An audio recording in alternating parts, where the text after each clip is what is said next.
guard against the acquisition of unwarranted influence, whether sought or unsought, by the military-industrial complex.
Okay, welcome back everyone. This is part 2 of the Anonymous Bites Back episode of today. Tyler had to leave, so I'm taking over the streaming for now. We'll just continue like what we were doing.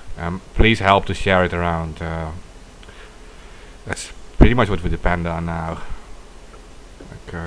Everyone is still being censored and shadow banned everywhere, and we are one of these shows that is never treated with much respect by YouTube and other platforms. So, yeah. We don't have any ads. We don't have any ads, any monetization, anything. So you can safely share this around. We don't benefit from it. We just try to give some information. So, thanks anyway. Go ahead. Okay, sorry. Oh, I was just saying that we're just all censored, and for all the different topics that we talk about, because we at least hit one of the forbidden topics once every episode.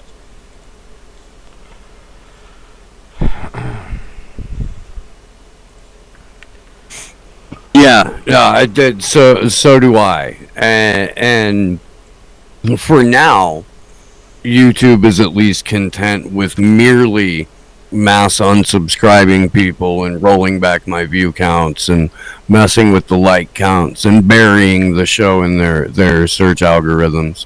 But I am amazed every day that I wake up and I don't have that I still have the channel, really. I mean, if anything, I've been going harder in the last 6 months than I have up to that point, and I didn't hold back from day one. Right. So before Tyler left, we were actually talking about the CIA and how they used various different psychic experiments, and they actually had results. Project Stargate was the umbrella under all of these other programs that they ran. So, what information do you actually know about it? And then I'll jump in. Who are we talking to here? Anybody.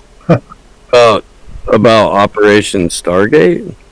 Yeah, about the psychic experiments under Project Stargate, where they were doing remote viewing and all types of other stuff with Uri Geller and who's the other one?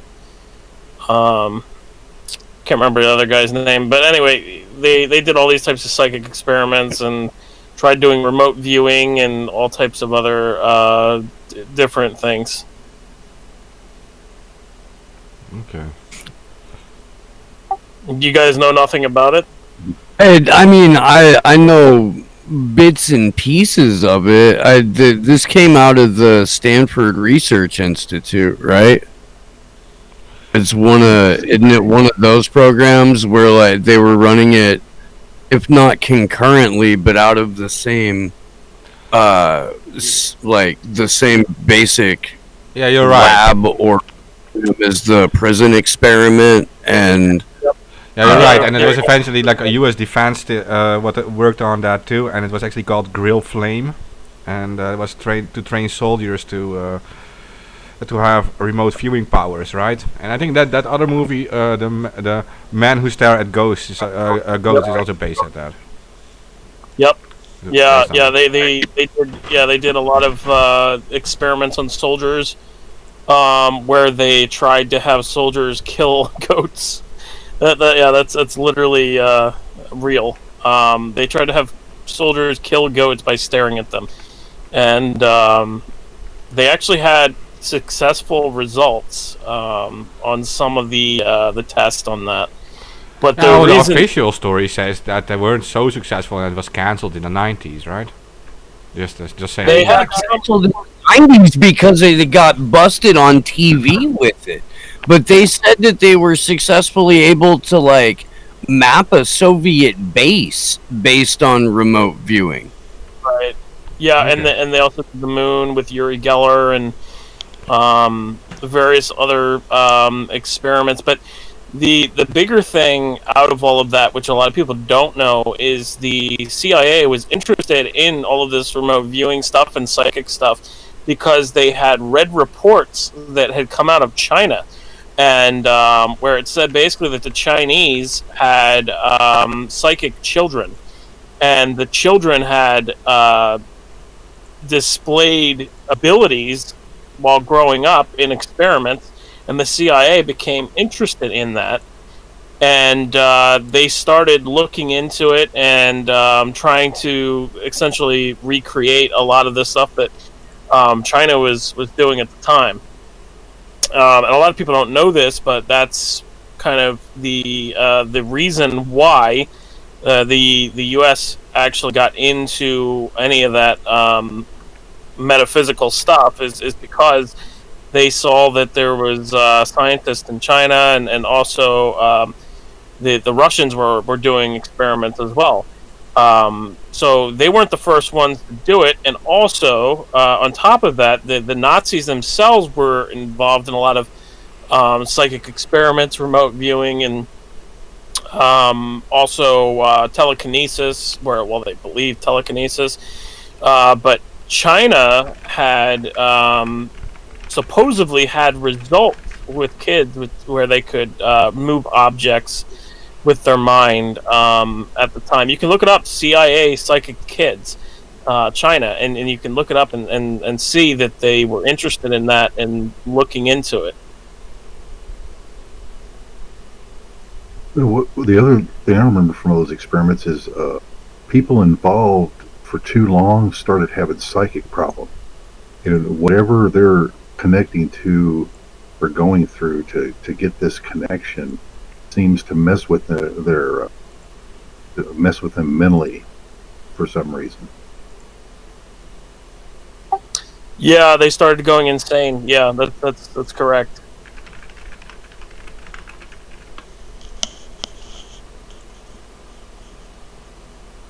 Yeah, it's just strange that it works. I mean, it's not intuitive at all. Something like that would even work. Well, there's some as we were speaking before the show even started. I thought we were live. There's some very interesting pain suppression stuff that the CIA was looking into as well years ago, and it's very peculiar. Essentially, if you're in pain, you focus on the area of pain and you count numbers, and for some reason when you count these numbers, I think it has something to do with the way your brain works. But when you count numbers, the pain itself will start to subside and go away. And I think it has something to do with your brain and the way things work with your brain. But essentially, you count numbers and the pain will subside and go away. And I just found it really interesting that they had successful results with that.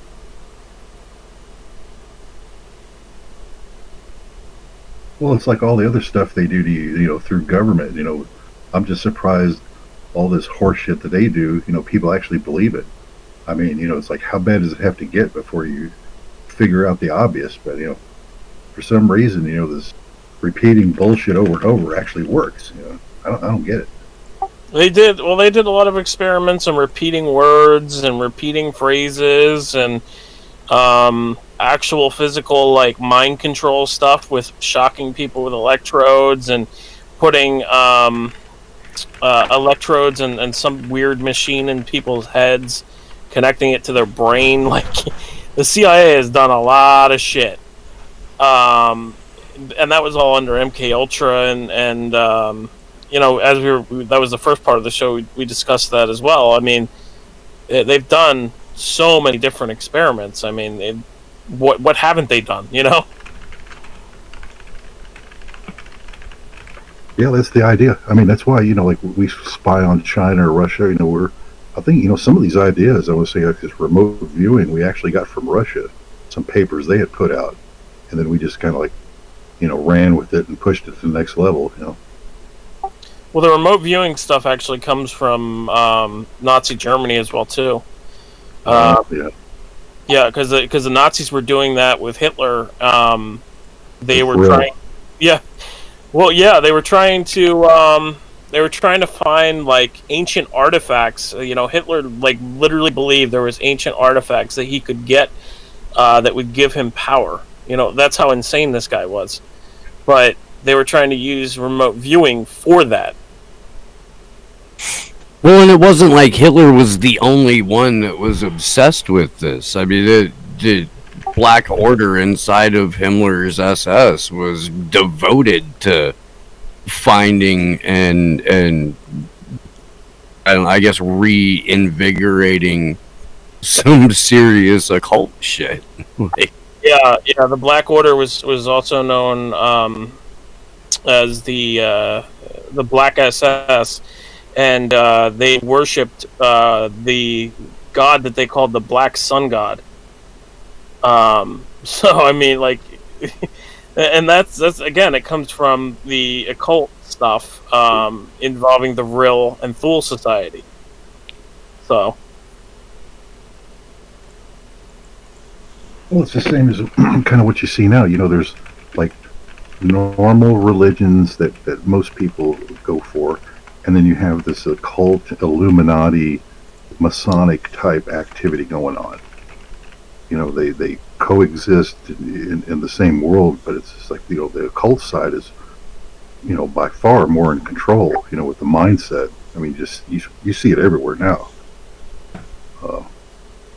Normalizing everything that used to be taboo.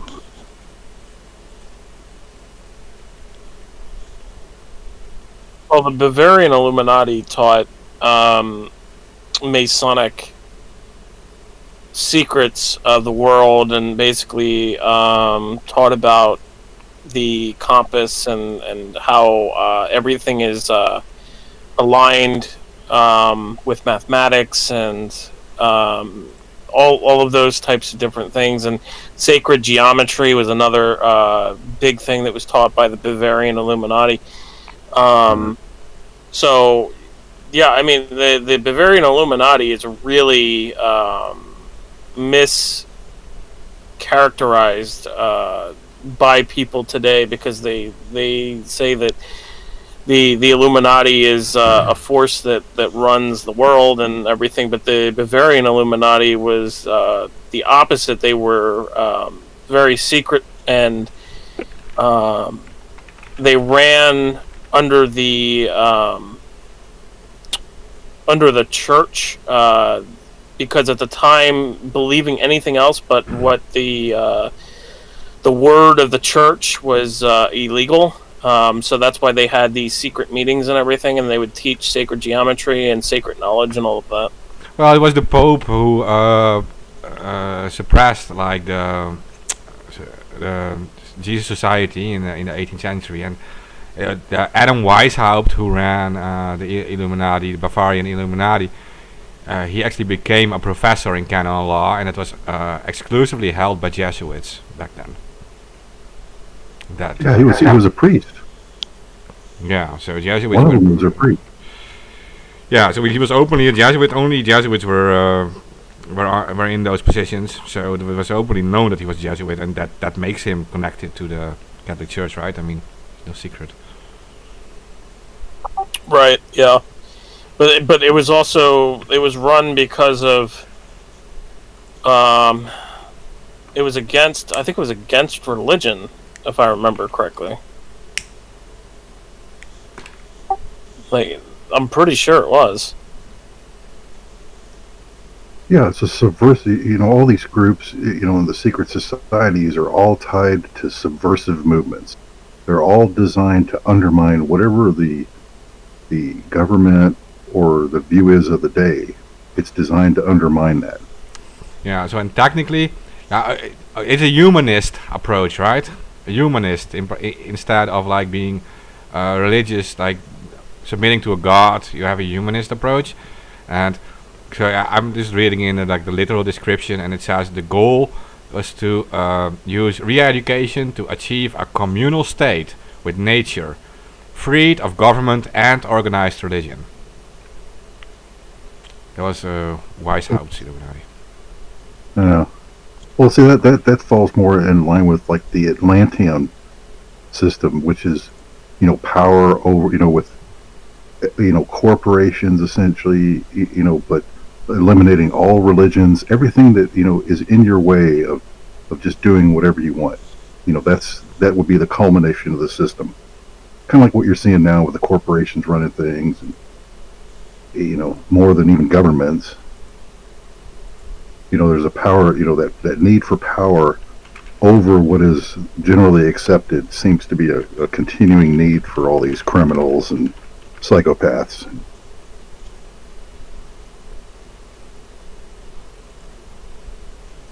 Hmm.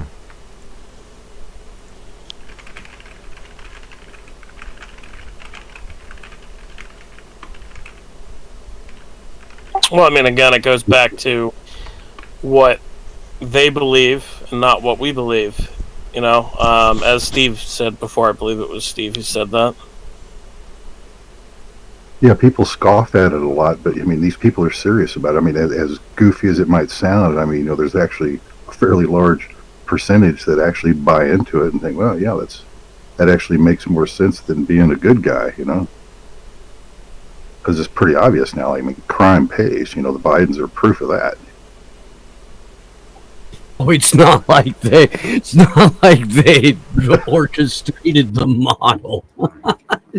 Joe Biden hasn't had an original thought in his entire life. Like that, he's perfectly suited to the part. I said this when there were still 746 Democrats running for president.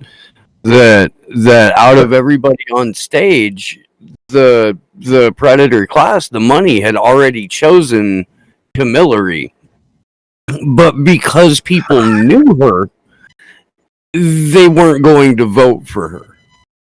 She, if you recall, she didn't even pull a delegate, and she got to be vice president because the money had already decided in the Hamptons in 2018 that she was going to be in the Oval Office in some way, shape, or form. But Biden is by far the most malleable.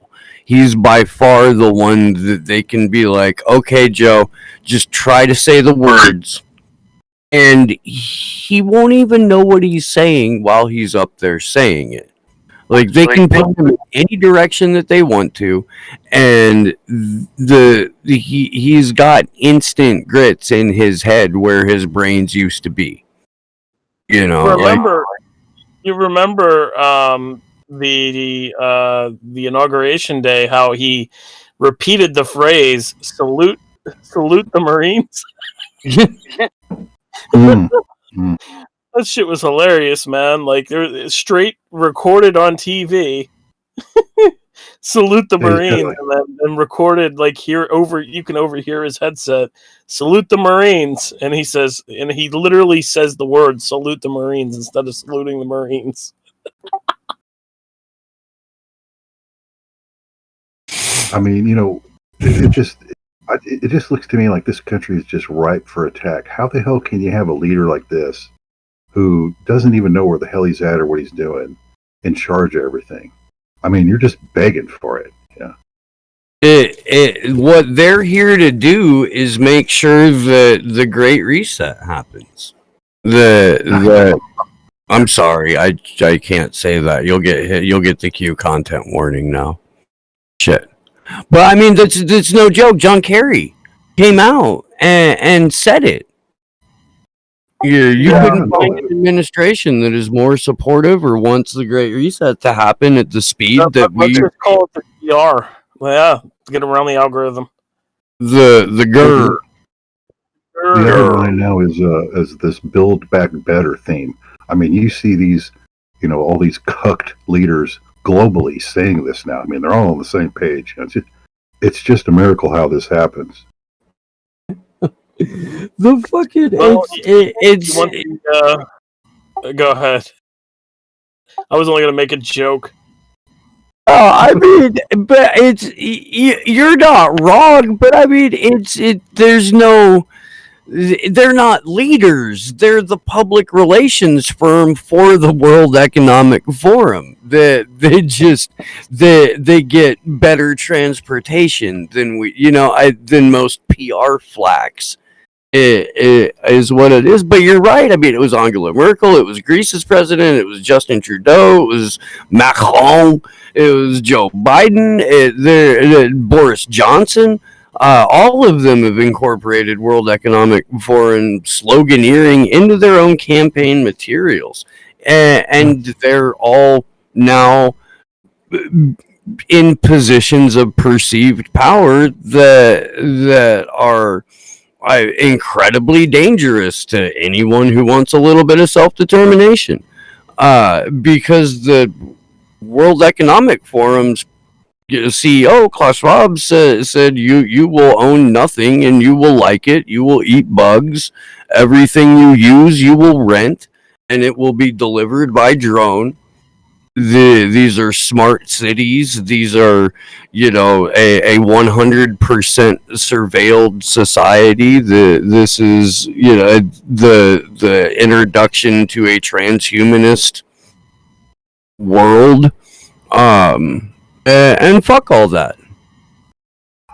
Well, smart cities can be good technology. I mean, it doesn't have to be surveillance state stuff. I mean, it could be good for humanity, but it all depends on the way that's built and used. And we all know that the unspeakable ones they don't want that. They want to use that type of power to create a surveillance state and monitor everybody and blah blah blah blah blah.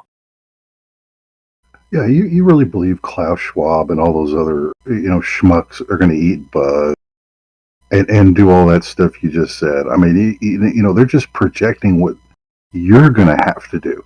It's not what they're going to have. That's for you, the little people.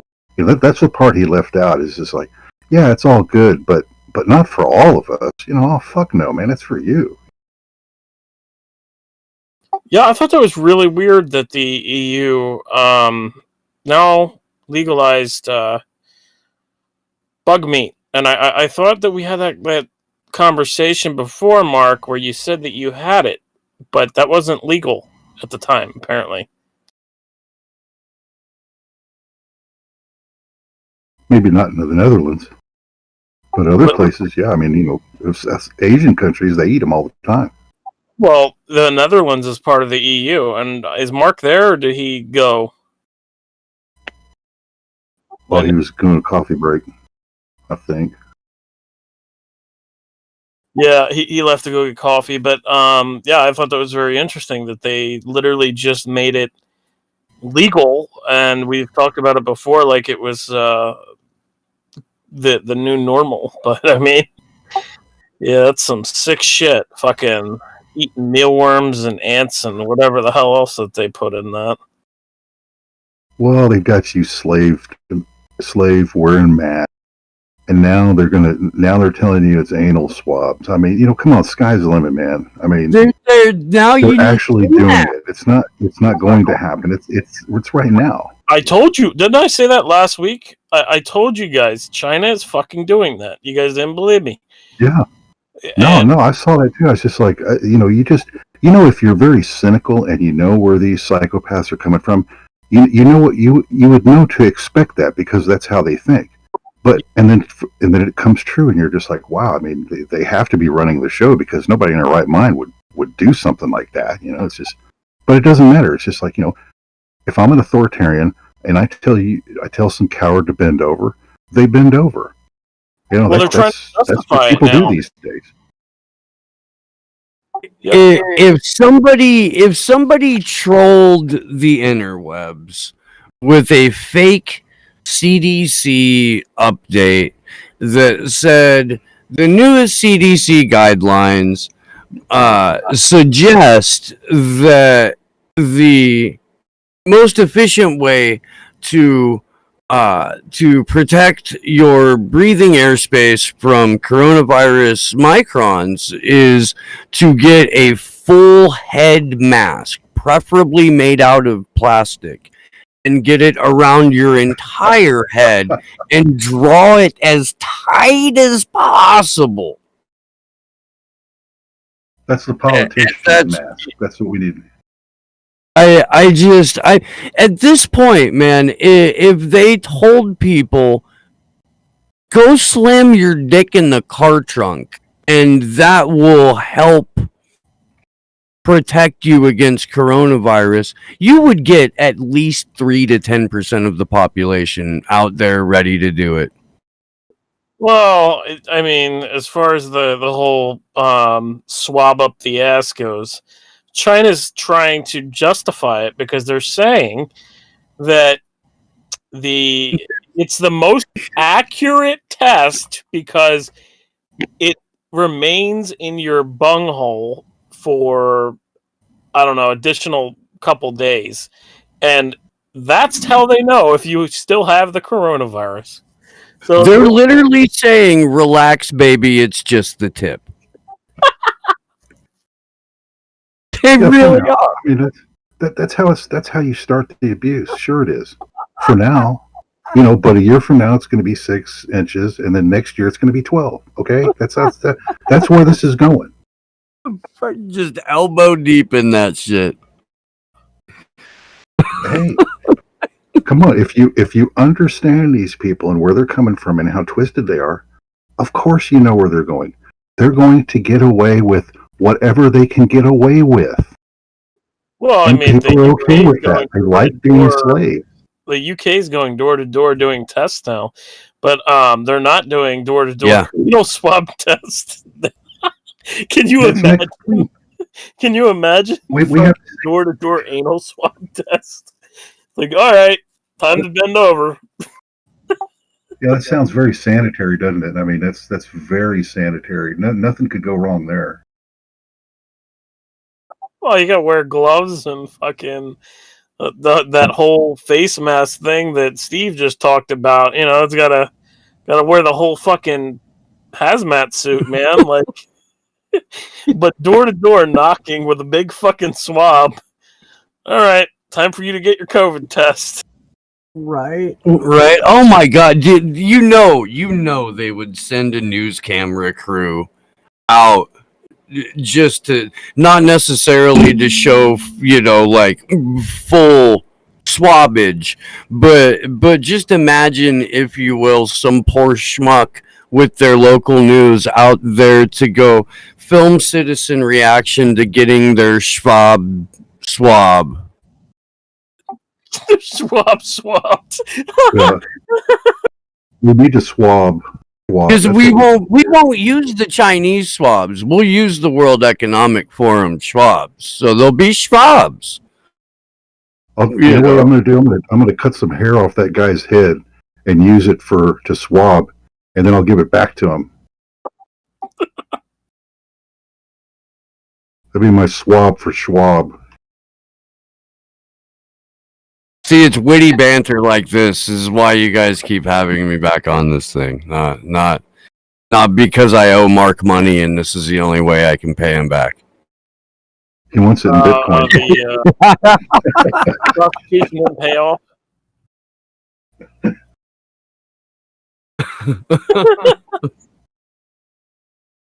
He only accepts Bitcoin. I went to the bridge school. The bridge school benefit, which is speaking of Neil Young, we were talking about in the first segment here. It's a concert that he puts on, or used to put on every year, and Tom Waits was playing. He was telling a story about I have to be here because in 1973 Neil Young lent me the money to open a restaurant. It was a specialty restaurant. It sold fish scales and brandy. And the deal was after 30, 40 years, I could either pay Neil back the money with interest or I could play bridge school. And so he was there playing bridge school. But Les Claypool was his bass player, and he did it as just a straight bass player. Didn't do any of the crazy, Les Claypool Primus shit. It was just Tom Waits' fucking kick-ass bass player. It was, if I'm talking a language that nobody understands, you can be like, bro, shut up. We don't know. Go back to Klaus Schwab butthole jokes. I can do that. I joined back on the Klaus Schwab butthole jokes. Yeah, don't forget about Yunkler either. He's my favorite. So since you're back, Mark, I told you I had to get coffee, right? I just started the stream. Whatever. Yeah. Did you go and like harvest beans and roast them yourself? Yeah, something like that. He harvested beans and then he stomped on the beans, and then he made his coffee. I don't live in this futuristic America. It has to be done like this here. No, I have a kettle and a Melita filter, and I pour over it. It takes me about 20 minutes to make a cup of coffee. Fair enough. I don't know. I missed the. Feed. Go ahead.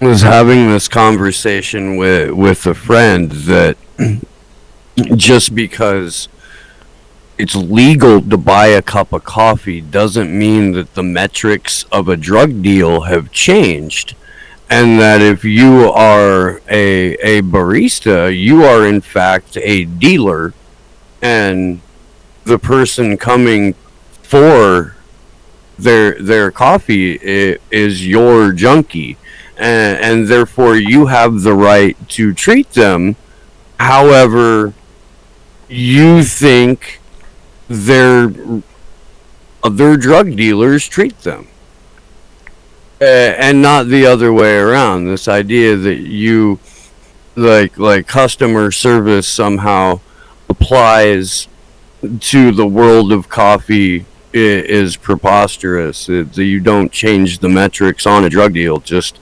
because there's a corporate logo on your hat. No, I agree. Your other drug dealers have corporate logos on their hats too. They just, don't necessarily work for Nike. Well, I mean, Coca-Cola used to have Coke in it years ago, and then they removed it.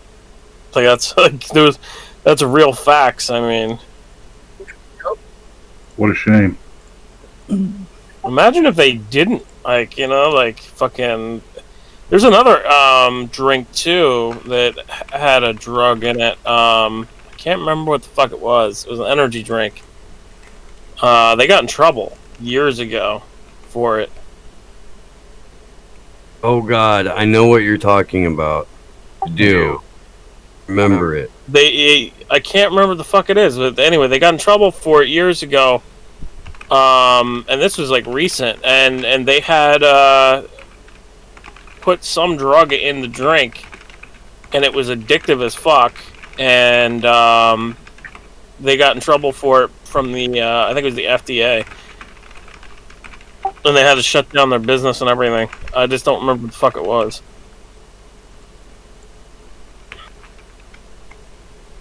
So, here's another fun topic for you guys. Scientists have proposed a new particle that is a portal to the fifth dimension. Man, I got to call bullshit on Vice on that one, man. If CERN put that out, that'd be one thing, but Vice, I honestly don't think they know what they're talking about. Well, I mean, this is talking about dark matter and warped dimensions, according to a new study. And if it is a study, then I mean, it would have to be done by somebody from CERN. I mean, because they're the ones working with dark matter. That's the whole purpose of CERN is dark matter. Yeah, they're not there yet. But I mean, if it doesn't, okay. So, or I mean, what's the new theory going to be? You got, you got the standard model. You got supersymmetry. What's the new deal here? Because if they got something new, it'd be new to me, man. And I watch a lot of that stuff. Well, the thing is, Vice isn't going to get in trouble for this title, even though it makes it look like, oh, scientists have proposed a new particle. It's actually a speculative particle, so it's hypothetical. Yeah, I mean, they do that all the time, and most of the times, it's like, okay, that theory doesn't work because it was based on a lot of hypotheticals or bad science, but it's like, yeah, I mean, I've never heard anything like that. Now, other than that, gravity leaks into other dimensions, potentially, that's the only way you get into higher dimensional stuff. Well, it's very interesting because they're not talking about CERN, but they're talking about a compact linear collider or CLIC, and this is another machine that does something similar to CERN, except at a smaller level. And it does actually mention the Large Hadron Collider as well, CERN. Yeah, I've explained my theory about this, right? In 2016, when the Weasel got stuck in the Large Hadron Collider and forced a hard reset, it hurled us into where we are now, which is the stupidest of all possible timelines, where irony and nuance are dead, and we have to deal with this just endless stream of dumb fuckery. I mean, it makes sense because we have this magical money called cryptocurrency online, and then we also had Trump as a president, and now we have Biden, and on top of that, we had a fucking a pandemic virus that came out of China. Donald Trump is in the WWE Hall of Fame. Yep. All right. Thank you, CERN. Thanks for your service. I mean, so here's the other part to that, is that, do you think if we threw something else in the collider that we could get to a better timeline? Like if we had someone who was like a genuinely nice, wonderful, talented, sincere, caring human being that was like, yeah, I will take one for the team and sacrifice myself to the LHC in the hopes that we can go to a much happier timeline. Do you think it would be worthwhile, hypothetically, of course, to engage in such an experiment? Because I got a guy.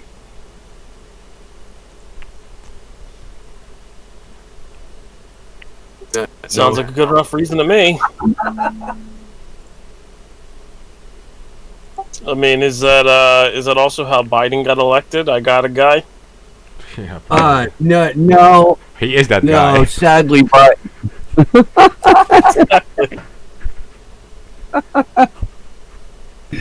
Oh man, we legit have a guy that's sitting in the Oval Office that is on tape fondling children, and people walk around pretending like that isn't real. Like, Oh yeah, admit it. yeah, and they tried now.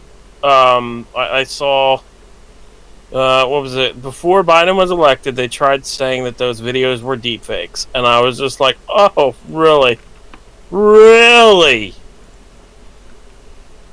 fucking really." Yeah. Yeah, It'll be QAnon by the end of the month. Of If course, anybody brings it up, it'll be. of course, because it's the psyop that was set, and it's like now anything that is conspiratorial can be pointed at QAnon. Wonderful. Again, Yeah, I mean- that's another thing. And they're Reason why we're in the fucking CERN's alternative reality. QAnon. What are you saying, Steve? they're blaming QAnon on the 9/11 truth community, and specifically on my good friend Jason Burmis, because he put out Loose Change. That's true, yeah. Yeah, I mean, we're still arguing about 9/11. You know, it's like, Like, come on, Tucker it was an Carlson. explosion. Everybody knows it. You know, the architects and engineers know it, and yet nobody will listen to them. You know, but at the same time, you know, hey, these buildings must be dangerous because if that one collapsed, how about all the others? So we should be changing, you know, all the permits and everything too, right? But we don't do that. I mean, that's how you know it's total horseshit. I When just it's an had excuse, Richard. but it doesn't apply to everything else. Just this one day, this one building. You know, I mean, I was just a had truth deal. Richard Gage, the founder of Architects and Engineers for 9/11 Truth, on Slow News Day a couple of weeks ago. We had a fantastic conversation, That's great. I met him. and yeah, he's a fantastic guy. I'm actually gonna go because he just lives an hour and a half or so north of me. I'm gonna go up and interview him and grab some lunch with him here in about 2 weeks. I'm looking forward to that. Yeah, they had a big event in Amsterdam. This must be like 10 years ago that they were here. And they had this event. I met Luke Rutkowski there too. He's a very small guy, but he can drink like crazy. But yeah, no, it was a good event. It was a lot of... what's that? No, I didn't even realize you were still speaking. Like, that was weird. Anyway, go ahead. No, it was a big event. And I mean, Luke and yeah. Richard Gage a while ago. Yeah, that is. Imagine. It must be 2010 or 2011 that they had a big event here. And Luke was there on his own, by the way, with a huge camera. Just to say. But Richard Gage was speaking on a stage with all these chairs, and it was a pretty big event. And it's all serious people too. I mean, it's not like everyone was like throwing Molotov cocktails everywhere. It was just like a scientific event. Yeah. Yeah, the secret behind 9/11 that everybody kind of misses is that essentially there was 2 attacks, and it's obvious, but people don't realize it. And yes, there were hijackers. That's one part of the attack. The other part of the attack is that there was explosive planted inside the tower, and that was done by a security firm owned by Bush's brother. I can't remember the firm name off the top of my head. But anyway, the weekend before 9/11, the power went out in the building, and they spent the whole weekend kind of wiring the building, essentially. And there's an interview with two people who say this, that they found the repairmen to be very peculiar, and they wouldn't answer questions when they asked them and all of that. But 9/11 was predicted by Michael Riconosciuto from in jail. Do you know how? Because he used to funnel weapons to the Mujahideen in the 1980s, the late 1980s. He was involved with Operation... what's that operation with the Mujahideen? I can't remember off the top of my head now. Fuck. I have too much information in my head. I can't remember. Operation... oh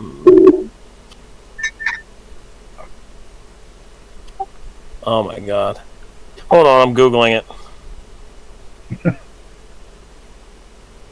Like Afghanistan in the 80s? Is that what you're... Cyclone. Oh my god, I'm so stupid. Operation Cyclone in the 1980s. He was involved, and he brokered a deal between Osama bin Laden, or who was then at the time Tim Osman, and Ted was there. Ted Gunderson was there, and Michael Riconosciuto was there, and there's some arms dealer. I can't remember his fucking name off the top of my head. Anyway, they brokered a deal between the Mujahideen at the time for man pads to use against the who the fuck were they fighting? Soviets, I think it was the Soviets. Yeah. But anyway, he had that intel that he was essentially working with the CIA's side of the the Mujahideen, then it became Al Qaeda. So he was working with the CIA's side, which he called the base, right? He says this in multiple fucking messages. He calls the CIA that was working with Al Qaeda or the Mujahideen, he calls them the base. And he said that the base was planning an attack on 9/11. He didn't say directly 9/11. He said that they were planning an attack on the towers in New York. He said that the cell was in New Jersey. He said all of this information from inside prison and sent a letter through Ted Gunderson to Colin Powell at the time. These are facts. So he predicted that part of 9/11, and he also said that the base had stolen 37 Soviet missiles and smuggled them in from, I think it was somewhere in South America to Canada. And he said that they were planning to use those missiles in the next couple months for a terror attack. So, I mean, like, he said a lot of crazy shit from inside jail. But the thing is, this guy is legitimate. Like, he created the neutron bomb and everything, the suitcase bomb. If you look up who Michael Riconosciuto's father is, you have a whole rabbit hole that right there. He worked with the CIA. He worked with various different agencies, and he was also involved in the whole Promise affair. He was the lead witness in the Promise affair, and he ended up getting somebody killed in the Promise affair as well. Now, I don't remember full names and everything without looking at my research and article that I wrote on Promise, because Promise is so tangled with various different characters and everything. But the main point here is that Michael Riconosciuto, from prison, he was arrested on drug charges, I believe. He told and predicted the whole thing of the whole story of 9/11.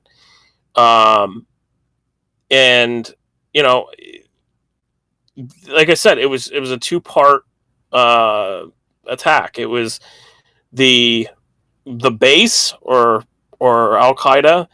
You know, they were funded to do that attack. They were allowed to do that attack. You know, the intelligence services, they backed down. There's FBI agents that testified and said they were told to stop investigating Osama bin Laden. They were told to stop investigating certain people, certain individuals. There's the what's that commission, or not commission, the there was a general who came out and said that there was an operation that was investigating the New Jersey cell. I just can't remember what it is. Oh boy. Anyone? No, I got a blank on that one. One more time. There was a general who came out and he said that they were investigating the New Jersey cell, and they were shut. Then it was shut down. I just can't remember what it was. I'll find it. I'll pull up my article on it.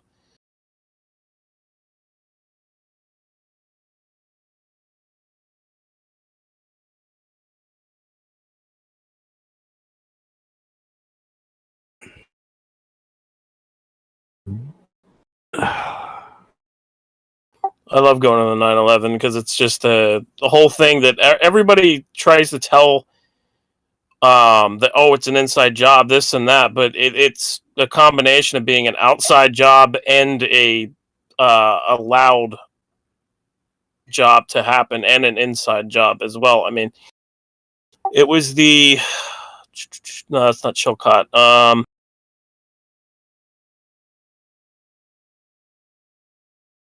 I'll find it. Hold on. Able Danger. I couldn't fucking remember it. Able Danger. The Able Danger. Oh my fucking god, you're right. Yeah. The Able Danger probe identified 5 Al Qaeda cells prior to 9/11, including 2 of the 3 cells that ultimately would pull off 9/11 attacks. And these are the same cells that that Michael Riconosciuto warned from prison. He warned of the cells in New Jersey. He said directly there were cells in New Jersey ready to pull this off. Where the funding came through the Pakistani ISI, and Joe Biden met with the general, like the head of the ISI, like just days before, and there's video of him talking about it like immediately afterward too, about meeting with the head of the Pakistani ISI right before 9/11. And that's where a bulk of the money to fund operations out of Afghanistan went through. No, I don't know much about that. I do know in regards to the information that I have is that the hijackers were actually funded from the Saudis, and there's something to do with Israel, because Israel, like, they had a van where they had several bombs in vans across the tri-state. Like, I think it was like the day before 9/11 or the day after or something like that. But no, it was the day before. It was the day before 9/11. They had a whole bunch of vans across the tri-state, and they all depicted the towers exploding, but these vans were filled with explosives, and it was connected to the urban moving systems, and it's a shell company. Actually, if you look into urban moving systems, it's a shell company, and they disappeared after this all happened. And there's also documents, which I don't have on hand, but there's documents where the FBI helped shield that, and they escorted the urban moving systems employees out of the country. Now, I don't know why that would, like, I don't know how that would happen, or, but there's actual, like, police documents that say that, and they're legitimate. I don't have them in front of me, but yeah, it's the whole 9/11 situation is very interesting when you actually look into real whistleblowers that were talking about it. Susan Lindor is another one who says that 9/11 was essentially allowed to happen. And it's provable by saying that the whole, several military drills, I think it was like 45 or 43 or something like that, were going on at the same time as everything that was going on. Now, I heard the flip side of that argument, and that's that Promise software was stolen from. There was an FBI agent who stole Promise software and sold it to the Russians, and the Russians sold it to Al Qaeda. And there's a story on that in regards to that, and somebody who I'll just say they said that essentially that Promise software was used and they were able to spy on intelligence, but that doesn't make sense because there's 43 fucking drills or 45.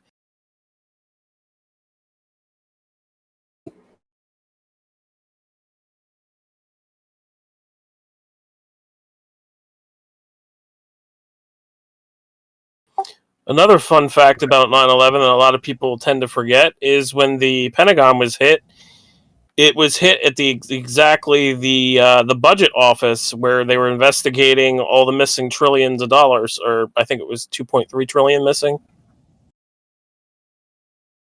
That's right. As if they don't have their triple. 2 trillion. Yeah, it was 2 trillion. And Rumsfeld came out the day before on September 10th and drew attention to it and said we're launching an independent investigation into what he phrased as a missing $2 trillion in the Pentagon. And then the next day was September 11th, and then no investigation whatsoever took place. And in fact, the office out of where that investigation would have been ran was in World Trade Center Building 2. It was 2. Right. And there's I found the names of the FBI agents. FBI agents Wright and John Vinson were told to back off investigating the Saudis and Osama bin Laden prior to 9/11. While Michael Springman, who was the head of the visa department at the CIA's consulate in Jeddah, Saudi Arabia, said he was ordered to do his job and issue visas and don't ask questions. And 15 of the hijackers got their visas from the same CIA consulate at Jeddah. So that, again, everybody thinks that this is just black and white. The government did an inside job, blah, blah, blah. They don't realize all the puzzle pieces here that I can literally cite. I have all of the documentation. This is all from mainstream sources. And I have way more. I just never got into it because the other stuff is controversial and also at the same time dangerous, because it literally starts putting certain puzzle pieces together on what happened on 9/11. And when you put all these puzzle pieces together, it's obvious that the government actually, or not the government, the quote unquote bad side of the CIA, because I'm told there's a good side of the CIA, which I don't really believe. But, the bad side of the CIA, the compartmentalized various different factions, they pulled off a essential terror attack on the U.S. by using the Al-Qaeda, or what they called the base, as Michael Riconosciuto calls them. But I mean, it's all provable, and like when you also get into like insider trading and the money laundering, and the various destruction of evidence. I mean, that's even further information, and I have gone into that personally myself. I mean, you like, for instance, World Trade Center 7. A lot of people don't know this. That was a federal building. That was a building used by the CIA and other agencies, and it was also the Enron and WorldCom building. And during that time, there was IPO scandals involving both Enron and WorldCom of basically like 3,000, 4,000 some documents just went up in smoke when that tower fell from Enron and WorldCom. And this is like well documented, and like the insider trading stuff. I mean, it goes into German security firm Convar that discovered $100 million was unaccounted trades before, after, and during the 9/11 attacks.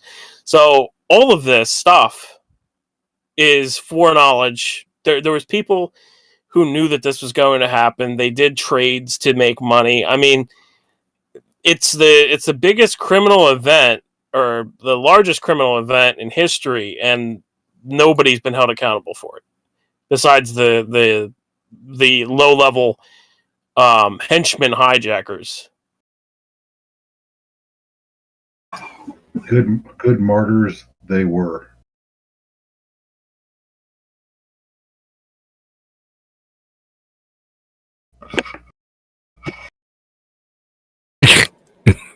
Nobody really talks about what their angle was. The Islamic angle, you know, being martyrs for that cause. It was because the U.S. had betrayed the Mujahideen. You know, they were convinced to attack the U.S. So that's their angle. Oh, yeah, that's right. Yeah, we're the great Satan. That's the great Satan deserves that. Well, you have to remember that when we went over to help the Mujahideen, I think it was Zygmunt Brzezinski who said that this is your cause, it's noble, blah blah blah blah blah, and then the Americans turned them back on the Mujahideen, and you know, it created tension. I mean, it's a whole thing, and again, you know, the whole entire 9/11 operation is much, much, much larger than just some terrorist in a cave to pull that off. I mean, the fact is that the Pentagon was hit in the budget office, and they say a plane made this miraculous maneuver to put a hole into the Pentagon, and somehow the wings are not shown. And it's just like, oh, that's the conspiracy. You know, that's a conspiracy theory, and it's like, no, the actual official narrative is the conspiracy theory. You're saying that a plane just happened to lose its wings and fly into the Pentagon. Come on, and hit the budget office. Yeah, only damaging that part without leaving a debris field that would be consistent with that of a plane crash. Right. But that's all right, because only lies matter now. That needs to be the new slogan for America. Only lies matter. All lies matter. Only lies matter, yeah. The truth is outlawed. We're tired of this crap. You know, it's really sad. I'm going through my article and I'm finding that there's missing links to things that were uploaded to YouTube, and I kind of figured that would happen, but there's no other source for it. And you know, it's like stuff like, for instance, there's a police radio transmission from 9/11 where it talks about the vans on the George Washington Bridge and also across the tri-state. And you know, in that audio, it says that the vans have painted murals of planes crashing into the World Trade Centers. And this video is now deleted off of YouTube, and probably not even around on the internet unless somebody else has it. So they are literally removing history now of things, and it's going to be labeled a deep fake, or it's going to be labeled a QAnon information or whatever. I mean,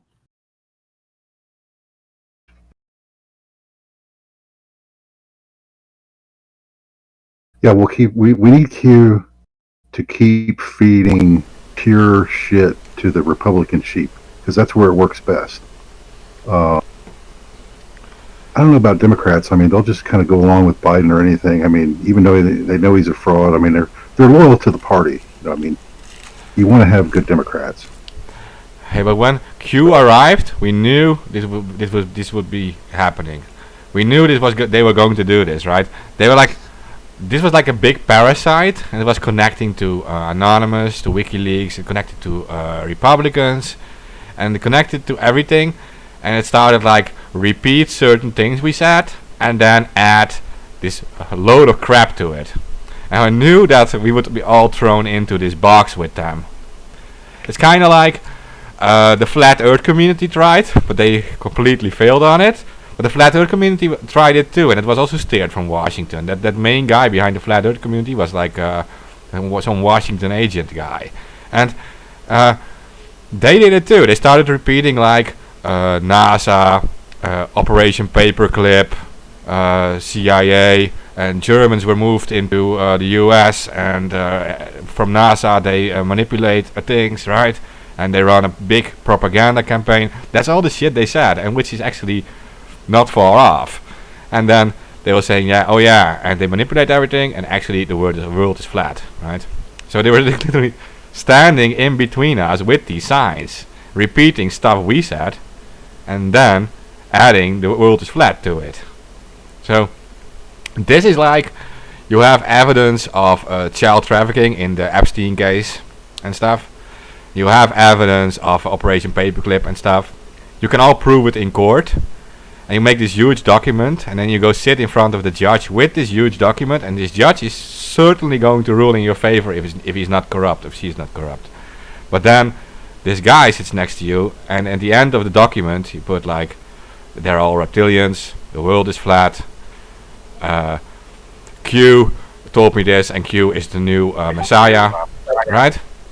And then no judge is going to rule in your favor, and everything is being taken down. It's like filling a bottle, filling a jar of with water, and then taking a piss in it.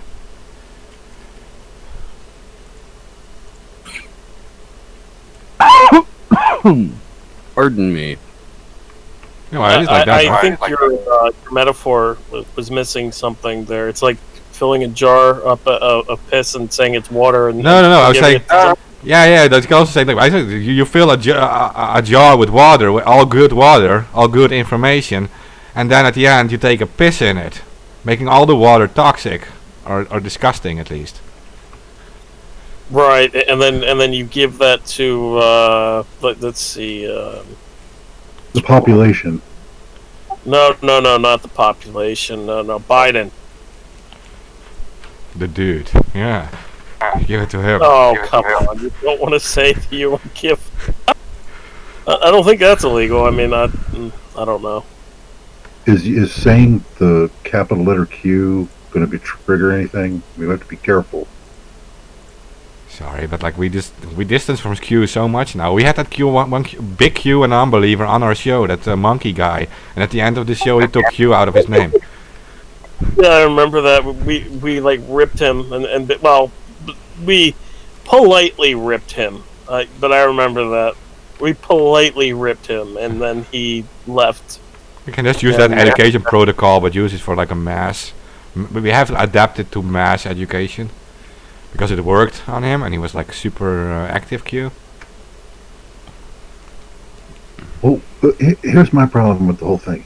It's just that people have no discernment. They're willing to get their information from an anonymous capital letter Q.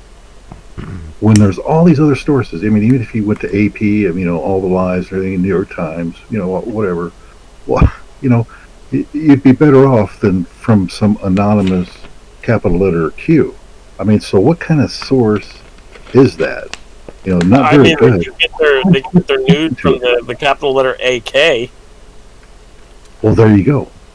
Yeah, it just originated from the old FBI Anon on 4chan. Was also a meme. It was a few years before Q. Was FBI Anon. Did a similar stuff. Was saying he Also, wasn't. CIA Anon, or Yeah, but CIA Anon, FBI Anon. Go ahead. Yeah, but FBI Anon. Yeah, he was making similar claims. What he was saying, he was an FBI agent and he was leaking from the like secret FBI stuff, right? And this Q guy did similar things, and he was saying he was a guy with Q clearance leaking from intelligence, whatever. So yeah. Just that's what these guys do. They want to have some kind of credibility at first, but then got hijacked by serious powers. So, Well, I mean, the fact is that FBI Anon was saying also that Hillary Clinton was going to get arrested, and then Q came along and said the same thing. So it created that illusion that it was actually going to happen. And after that, after it didn't happen, people should have distanced from it. But then, all along it's like playing this long game of putting out coded messages and everything. I mean, so they forget. Basically, it's a psychological experiment too. I mean, it shows that people forget or don't take the time to look into past messages of this whole thing, because it would have been so easy for many of them to realize that, oh, this is fake, because they said Hillary Clinton's going to get arrested, and that didn't happen. Oh, they said there was an ankle bracelet on her. Oh, that was photoshopped. Come on. John McCain's not dead. He's in Gitmo. You remember that? My favorite is the 100. My favorite is the 100,000 plus sealed indictments. Where did all those sealed indictments go, man? Oh, no, they were legitimate sealed indictments. You know what they were? I'll tell you exactly what they were. They were indictments, legitimate indictments for NXIVM. They were legitimate indictments for Mexican cartels in the U.S., running drug operations and other gang operations, because Trump was going after them like crazy at one point in time during all those sealed indictments. Yeah, it's Bigley. I remember that. Everything was huge and Bigley. I'm sorry. Right. Yeah, but I mean that's like legitimate stuff. I mean that's what it was. It wasn't fucking all these politicians and everything, as Q said. It was legitimately the Mexican cartels and also NXIVM stuff that was going on, and the NXIVM stuff is still coming out. It's still it's still pouring out right now. everything has to do with narrative stuff, right? And if you have a grassroots movement, what like Anonymous or like Occupy or whatever in the past, what they do is they pull it in the direction of mainstream. Like either you get pulled into the left box or in the right box. And if you don't fit in a box, they're going to pull you into the crazies box. And the crazies box are like the authoritarians. They can do anything they want to the crazies box. They can treat you like shit. They can censor you, deplatform you, do anything they want to you because you don't belong to the left-right narrative, as Noam Chomsky said in the past. And I know he leans like more to like the left now, but they said like within this little bandwidth between like left and right, and the most aggressive debate is allowed. But as soon as you move out of this bandwidth, you're out of it. You're being considered crazy or a criminal even, right? You're not allowed to speak. Well, I mean, we know that they hijacked movements over the years. I mean, the whole Agent 800, I think it was. I look at Occupy. It was very obvious. It was a 99% movement, and then it got hijacked by people in red t-shirts. Right? So Former Google exec. I remember that. I remember that former Google exec hijacking Occupy. I remember that. Oh, we had international socialists walking all over us in Amsterdam. Like they moved all over us, like super aggressive. So, yeah, they wanted it to be in the left box, and you know that when you choose the left or the right, you're a political minority. So you're no longer the 99%. You're a political minority, no matter how good your intentions are. When you say like all of Occupy is now the left, and we are all socialists or whatever, we are a political minority suddenly. We no longer have the doctors and the lawyers who are not part of the 1%. with us. We're talking about billionaires being our targets. The lawyers weren't our targets. I have some breaking news for you guys. You ready? Well, if it's breaking, Yeah. This is really important, and this could save your life. So, breaking news: study finds that being overweight is great, and packing on pounds later in life may actually extend your life. What? well, let's see. I'm already overweight, so let's go for obese, man. I'm all for it, man. Let's go eat. Sounds like a good idea.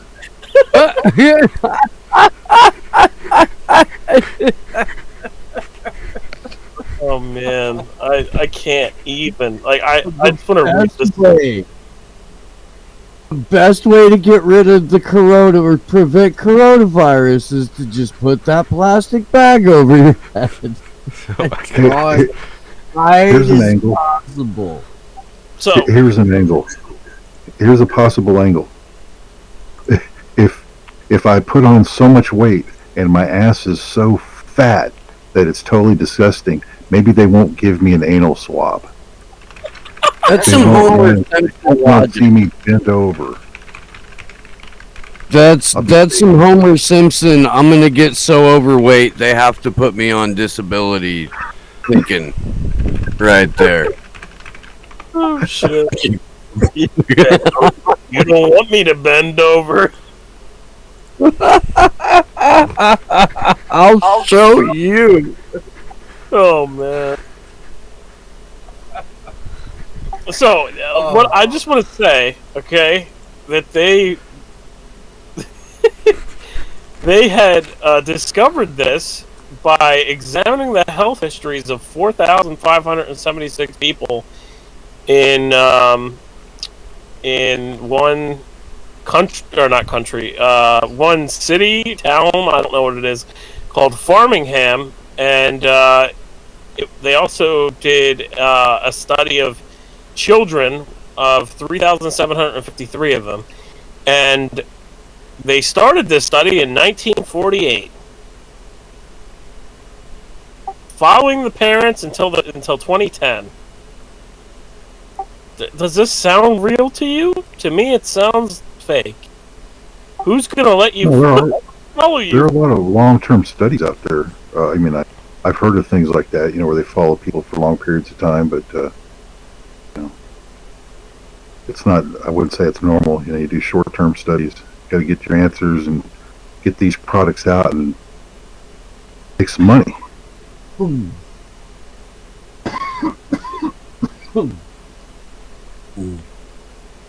Sorry, man. Every once in a while, the live resin just grabs you by the boo-boo. So was that a magic puff there? Is that what got you? It was- Yeah, it was a much larger hit than I had planned on taking. Oh man, What it be was. careful. It was a surprise. I mean, most surprises are good, at least in my world. I've certainly had bad surprises before. What the hell? I just real quick now that you guys saw, right, where the Secretary of Defense is going to start combing through the ranks of the military to weed out the Trump supporting soldiers. Yep. You didn't.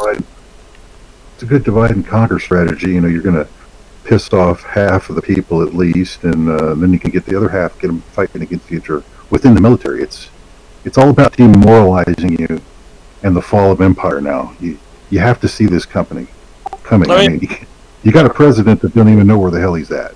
At the same time, I mean, that's a great way to get out of the military and just say, I'm a Trump supporter. Oh my God, you give a shit about America? Oh, we can't have that because we're selling it out. Yeah, you see, that's like the question I also had. Like, aren't like most of these Trump supporters like pretty nationalist? Aren't they like the best people you would need in an army, to be honest. Or is that weird? So it's phrased as needed discussions, but what it basically is going to come down to it is like some sort of bizarre loyalty test that That's that they did like under service Obama. members. Go ahead, sorry. Well, we need to have. Here's how we have to do it. Joe Biden needs to come up with. The military needs to swear an oath to Joe Biden and Joe Biden alone. You know, it's not. It's not about the country or defending the Constitution. Fuck that. This is the new empire, man.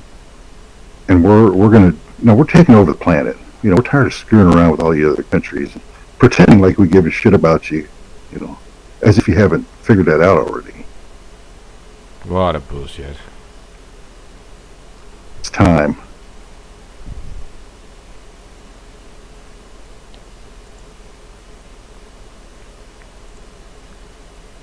Disgusting to me, to be honest. Go ahead. I mean, look, they pulled this crap for the inauguration too, where they had pulled like a dozen or so of the National Guardsmen that they'd called into DC, who, by the way, are still there and are going to be there until at least mid-March or the end of March. Because even though there's absolutely nothing going on in DC, they just decided, hey, why not? Let's leave an armed military presence on the street of the nation's capital, because that's just normal now. That's what we do. That's what we do. But they pulled some of them from previous Facebook posts, social media posts that expressed a little too much loyalty to Donald Trump. So imagine how the U.S. media would cover it if a country we didn't like had a president coming in under contested election circumstances, and because of a I don't know, global pandemic, in-person event can't be had, yet there's a branch of the armed forces deployed around everywhere in the capital city, and some of the members of the security forces were removed for expressing sympathies that the incoming administration deemed disloyal. How would fucking CNN cover that? How would Fox News or MSNBC cover that? How quickly would we be bombing that country? No. Here's how you cover it. 12 traitors, taken out of the National Guard, for refusing to bow to Biden, Joe Biden. You're an installed dictator. That's how you demonize him. Right. That's what I'm saying. I mean, we would want to go spread democracy to that country.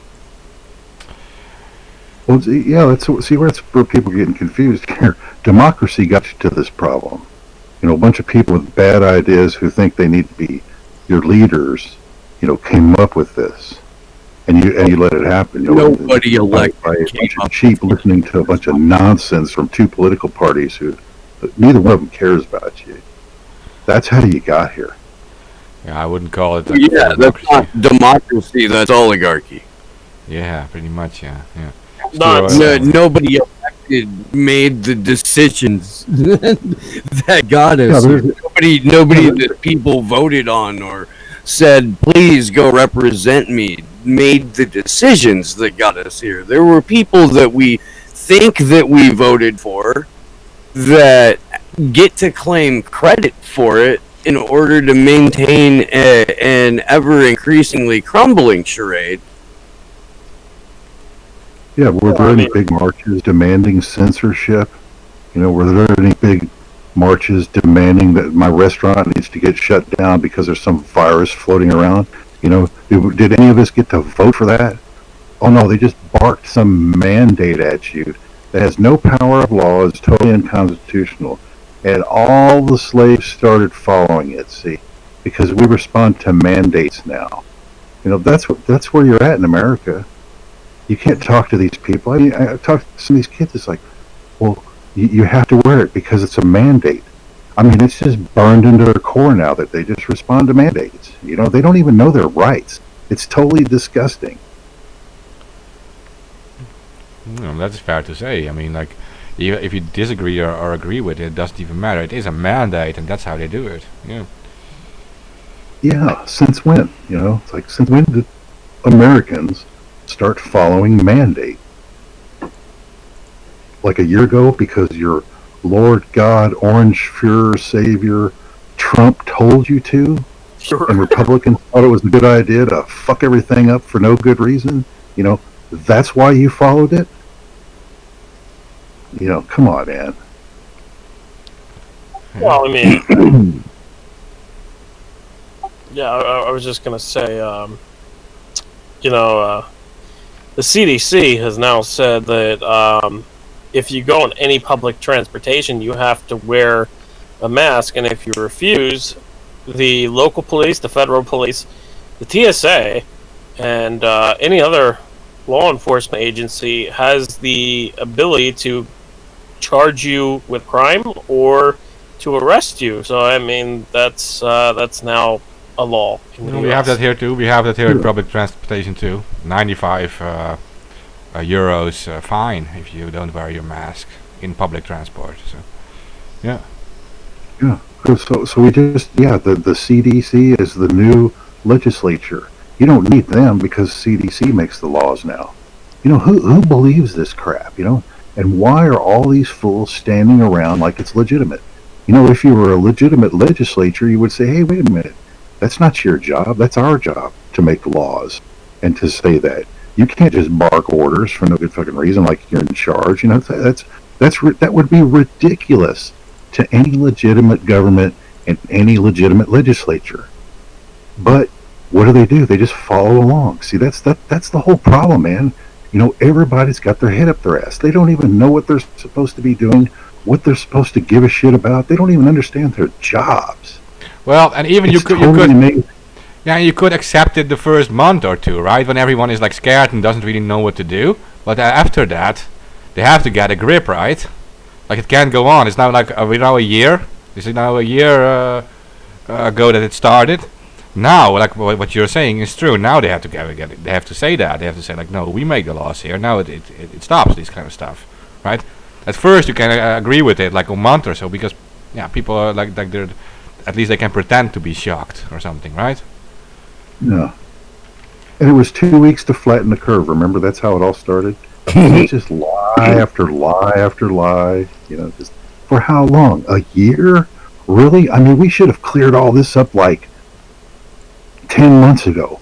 It should have gone on for maybe 2 or 3 months, and then everybody should have been so pissed off. Your leaders should have recognized what a bunch of horse shit it is, thrown these criminals in jail. But what happened? People went along with it, and your so-called representatives, forced it on you, and your governors with all this mandates. It's just laughable, man. And people are so full of shit. It's like, this is the new normal. It's like, yeah, okay, if you let it go. You want to be a slave? Just throw your rights away, man. You're going to find out real quick. Yeah, well, it is. It happens on every front now at the same time, right? We're losing all the free speech right on social media. Journalists get thrown in jail, right? The right to protest is being stopped. There's military in Washington waiting for you if you protest there. So, yeah, no, I mean, everything is being done now, and your newspapers will be burned very soon. Yeah. Yeah, look at the numbers of, like, you see Fox News, how much they've fallen, and then CNN. I mean, they're all dropping because nobody see that graph today anymore. That's why you got to shut down Ford Fisher and News to Share. We can't have the truth getting out. We can't have a guy that flies all over the country and covers all these events, in depth like he does. We can't have a guy like that telling the truth. it exposes our lies.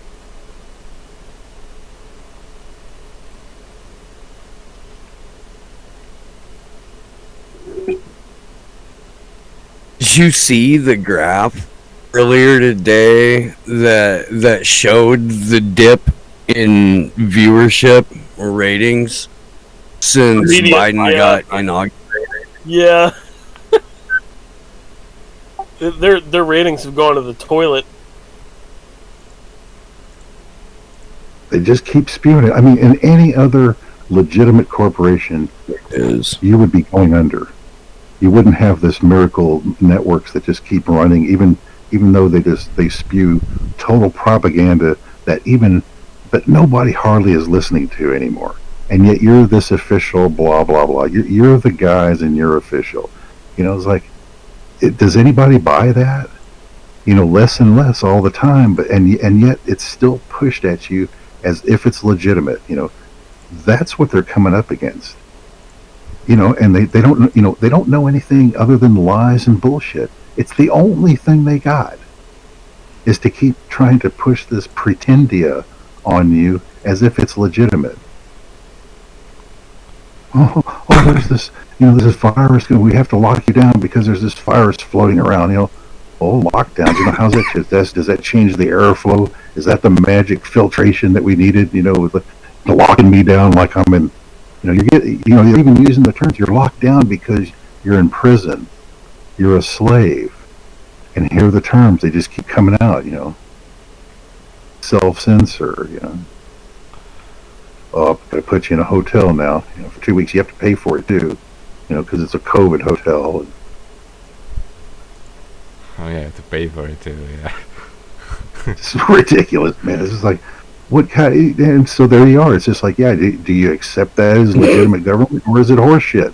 For me, it's been horseshit for a long time now. I'm sick of it, and it just keeps getting worse. Yeah, I think it's a little bit ridiculous for them to say, yeah, we're not going to let you back in the country. We'll let you stay at a hotel, but you have to pay for it. What? Doesn't really make sense to me either. No. But what if they don't have the money for it? Like, what are you going to do? Throw them on the street? You're going to make somebody homeless?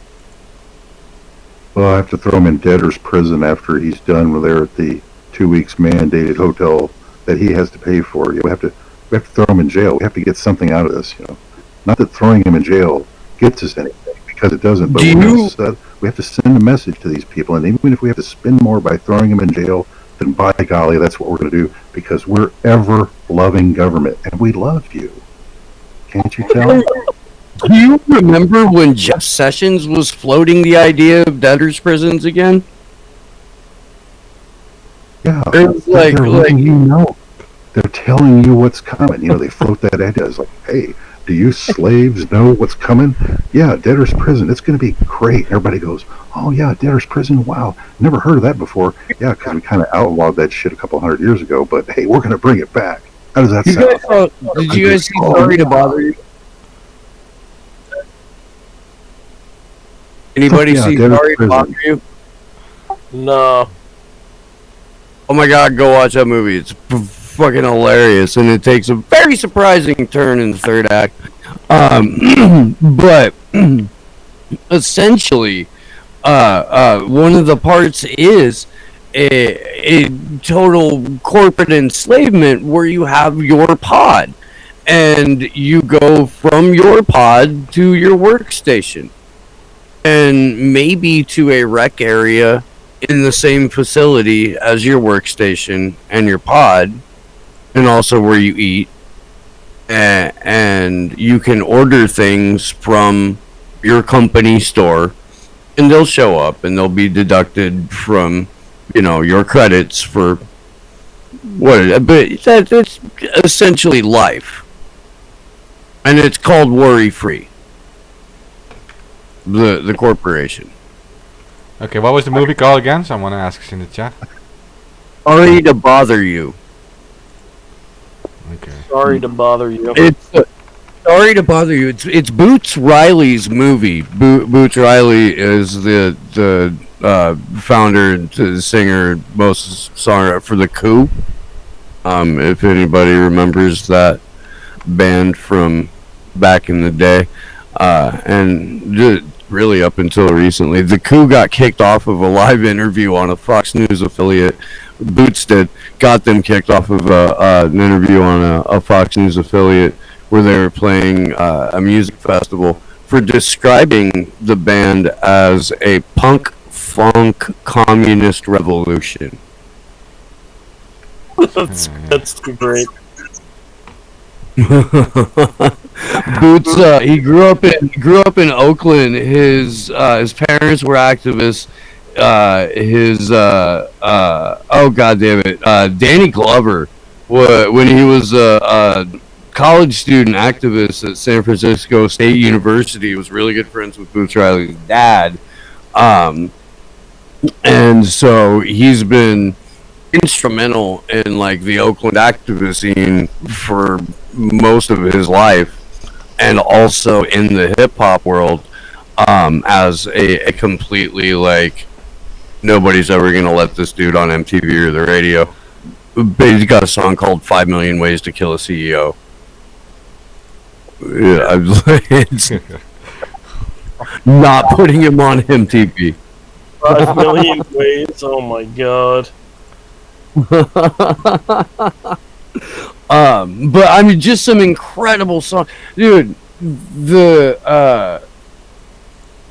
have a song called "The Guillotine," where he's like, We're not going to talk about that. it's That'll get us beautiful. flagged. It is. That'll get us flagged for the Capitol riots. No. So in France during the revolution, Get Riley and The Coup up in you. It'll do your soul good, and it's the right kind of funk to make you a better lover. so in France This is during inherently you.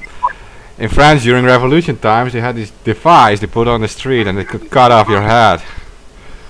Like had this huge knife thing falling down on your head, and it like your head would be like rolling on the streets. Or a quarter. It was called a guillotine. I think And it's that's allowed not- to say it like that. Where's Robespierre when you need him? And what was it? I think it was the Office of Public Safety. See, they were doing this shit back then too.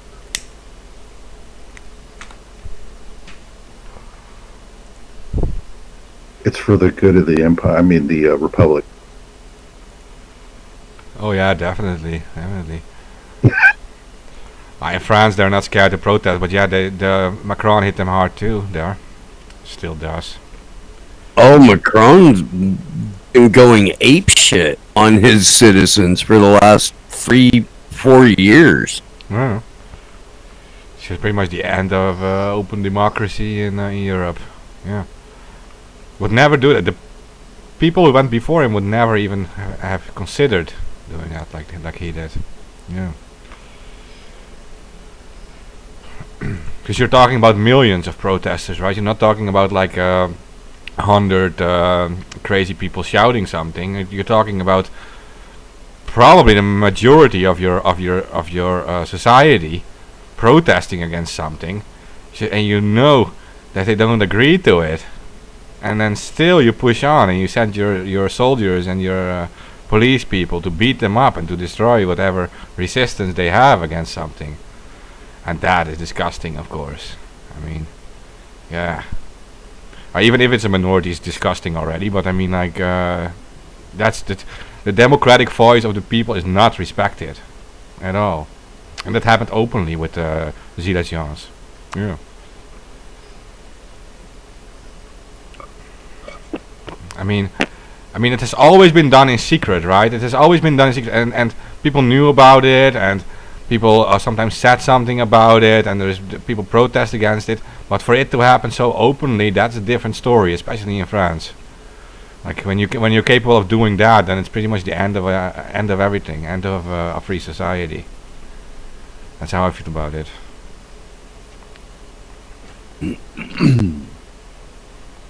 because that's not how you respond, Steve. It's not how you respond. It's how you respond to a million people like that. How you respond is you visit them and you say like, okay, maybe it's time for us to talk. That's the only right response I think you can have. Like, okay, I see here 3 million people today protesting, and it doubles the next week. Like, this is such amount. You say like, okay, maybe it's time we just talk and we discuss solutions instead of sending soldiers with tear gas at you. Yeah.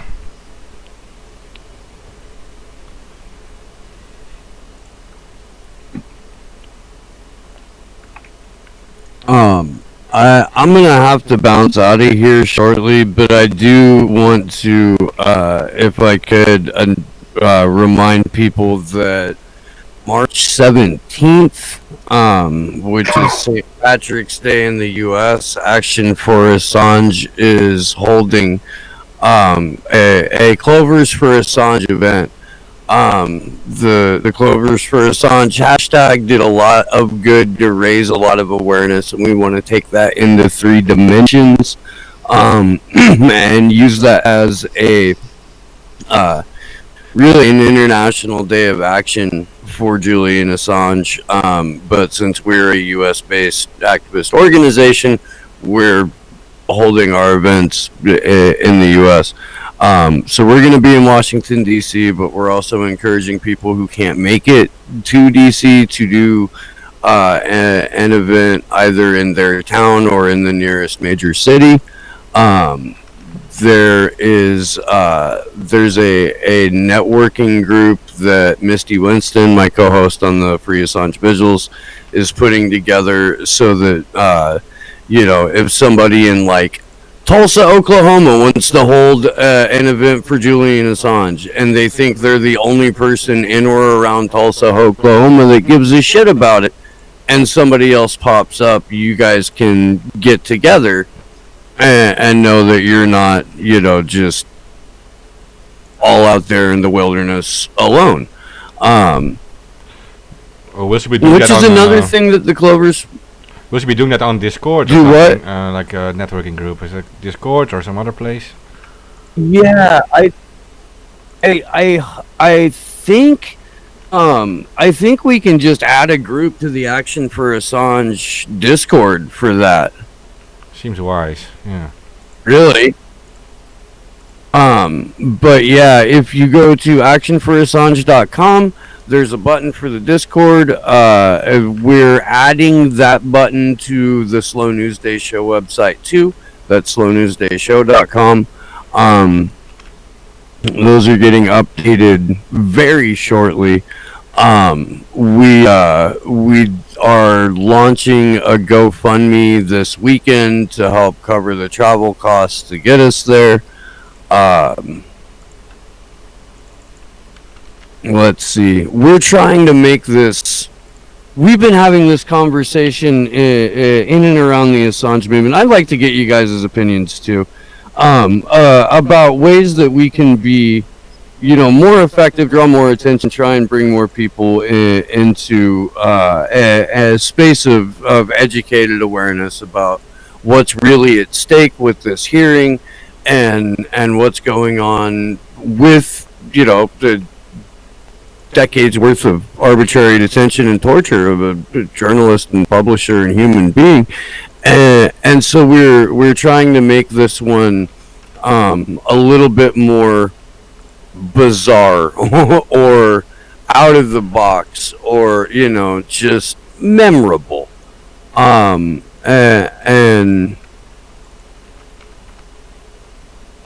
I don't know. I guess I'm just going for overall thoughts on what we could maybe do protest-wise within the realms of legality that will be, something that people can look at and be like, holy fuck, when they do that again, I'm going to be there. Yeah, sounds good. It's necessary. I mean, social media is pretty much okay. I don't want to say covered because we're all getting censored and stuff, but there's a lot of activity on social media. But there are other things that need to happen too. And I mean, I would love to see flyers laying around in trains, right, and in buses, for example, for whoever still travels using these things. But yeah, I would like to see those things happening, right, and like more flyers on the street. And have like when you when people are confronted with this stuff, that they are confronted all the time, and not just when they like log into Twitter or whatever. That they also like, okay, so they enter a train and they see these Free Assange things laying around, or they enter a bus and they see it, and they walk on the street and they see it, right, and they get confronted by it and they remember it. Like a combination of efforts, or ask a local paper boys to put it in between newspapers. Such things. A combined Right? effort. No, with about oh man, it's been maybe 2 years ago now, but X was on the Free Assange vigil saying the exact same thing. Like, put together a street team and go paper your town. Yeah, no, I believe they have to need a combination of efforts because their minds are being filled, like they're like being brainwashed 24/7 by the media who repeats all this stuff to them, like with these commercials and everything. So you kind of need to do the same thing, but the other way. Like you need to like deprogram them by confronting them in these different things. Like everywhere they go, they need to be confronted with it. That's how I feel about it. No, I'm 100% with you on that. I really am. I mean, I talk to people about stuff like this while I'm in line at the grocery store. Okay. The way that I see it is that Julian Assange hasn't experienced a moment of comfort in a decade. So even if it makes me a little bit uncomfortable to spark up that conversation with a random stranger, I am infinitely more comfortable than he's been in at least a decade. So I can do that. And if they're uncomfortable, same thing. Same principle applies there. And Yeah. so we're going to have Are that. you just like, have you heard of Julian Assange, like, just randomly to people? No, what, because, okay, so I say random stranger, but like, I live in a very small community, and, I really can't go anywhere without recognizing somebody, so I will usually use that as a segue, Hey, what's up? Blah, blah, how about you? Busy, here's what I've been up to. And I'm loud. So, a lot of people are going to hear what I've been up to in terms of my activism, which is already public anyway. Yeah, you're making a And lot of I've ended up having like a number of conversations out like in parking lots afterwards.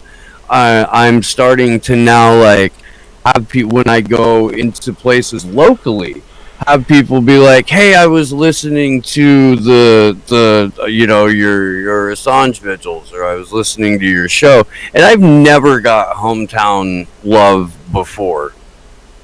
Like that's brand new. So I don't know. I feel like since September, the witness testimony hearing of the rendition show trial, really, there's been significant groundswell in awareness and give a damn over Julian Assange's situation. A lot of people are starting to put together what's really at stake for global press freedom, which is huge. Like people actually putting those two things together and seeing it for what it is. that's something that's been missing for the last several years. So I feel like that's something that can be capitalized on, and I feel like at least here in the U.S. is some of the restrictions and lockdowns and Rona bullshit is getting lifted because Joe Biden got elected and magically the coronavirus got so scared because they heard that he swung around a mean chain that things are it's easier to gather in public. So we're going to take advantage of that as often as we possibly can, and I would encourage other people to do the same. And as long as everybody's getting censored and shit on YouTube, like, people should go and protest at YouTube or Alphabet or Google or wherever. Yeah, well, that's was a that good some point. kind of was that some kind of S&M reference there with Biden and those chains you were talking about? Right at the But end you there? remember his story about Corn Pop? Corn Pop was a bad dude. He Yeah, was a bad dude. I remember that. What's he even talking about? When old Gropey Joe was gonna go fight Corn Pop, who apparently kept a razor in his shoe. There was a length of chain that Joe Biden grabbed, wrapped around his hand, and dragged out there, getting ready to go swing some chain at old Corn Pop. And then, of course, the fight never happened, and they became the best of friends. And one day, Corn Pop removed a thorn from Joe's paw.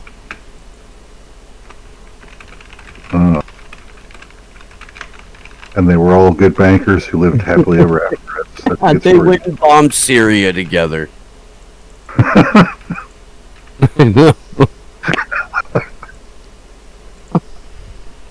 Fuck. Speaking of Syria, Vanessa Beeley will be on my show on Sunday. Bam! Did you see how I did that? That was great. That was. Johnny Vedmore will be on tomorrow night. He's been working with and reporting with Whitney Webb for the last while now. And he's done some fantastic work independently. He's an incredible researcher, a self-described pedo hunter. Has done a lot to expose a bunch of just creepy fucking bastards over in the UK. Fantastic guy. Well, they're all over the fucking place. I mean, UK, US, EU, pick wherever the fuck you want. I mean, you're gonna find one. The most dangerous ones, again, are the ones with money. Because those are the ones that go to third world countries and actually partake in their fantasies of abusing children. The poor pedophiles, I mean, I'm not saying that they are not going to act, but in a lot of cases, they will be too scared to act, and it's just a fantasy that lives inside their head. I'm not saying that's true for all of them, but for most, in my opinion. But somehow it seems like that it seems to be necessary for the guys at the top to be all whacked out like this in some ways. They want you to be ruled by a bunch of job.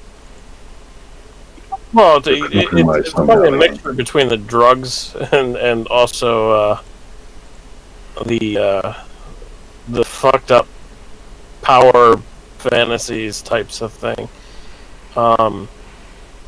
Yeah. There's a such thing as being a pedophile, but the pedophile is actually a pedophile because they feel that they get a thrill from power over a child. So they're not actually attracted to children; they're attracted to the power. Yeah, when you talk about these blackmail networks and stuff, actually see these. Yeah. I would say, yeah, okay. These children are being used to get power. They're a useful tool for these people to get power. Yeah. Well, blackmail networks, they blackmail on everything from child abuse to drugs to, used to in the past, whether somebody was gay or not. Previously corrupt, right? Like if you did like corrupt stuff in the past and they know about it, you worked with them or something, yeah, they would use it too. Yep. You cheated at your in your college or something with your grades, something like that. But I don't think that could be. It's all possible. No, I don't been think used. I don't think somebody can get your education revoked for saying you cheated on your grades. I mean, like, what are they going to do with that information? You cheated on your grades. Oh yeah, you got proof. Like, yeah, but such related scandals are used against politicians. I saw it being used against Elizabeth Warren, for example, who was saying she had like Native American roots and had had something to do with her college too. Oh, she didn't just say that. Bloopers. Shit, that's not just something she said. That's something that she exploited throughout her entire professional career. To the point to where Fordham University had her listed as Harvard's first Native American law professor. She had a recipe in a fucking book called Pow Wow Chow. Oh my god. I'm not kidding. That's a real thing that happened. And Donald Trump trolled her into getting a DNA test to where they proved that she was somewhere between a 64th and 1,124th Native American, which makes her just about as Native American as the jacket that the Jewish dude who played Tonto in the Lone Ranger wore. If we're keeping score at home, that's she's even coincidentally, whiter. by the way, 1,024th is the basic same chance that she ever had of becoming president. She's a white cracker if there ever was. I mean, she's actually far whiter than the average white guy ever could be. I mean, something going on there.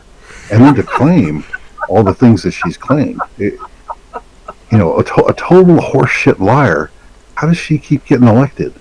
How does a scumbag, shitbag politician like that keep getting elected? It just baffles me, man. Are you kidding, dude? Because, look, we've got the country intentionally divided into an electorate where the people walk around half right, where people walk around half wrong all the time, where people are forced to vote for one of two complete and total scumfucks. Just the most miserable, terrible, craven, arrogant, blind, narcissistic, fucking foul demons you could imagine. And we're told that out of everyone in the community, this is the best that we have to offer.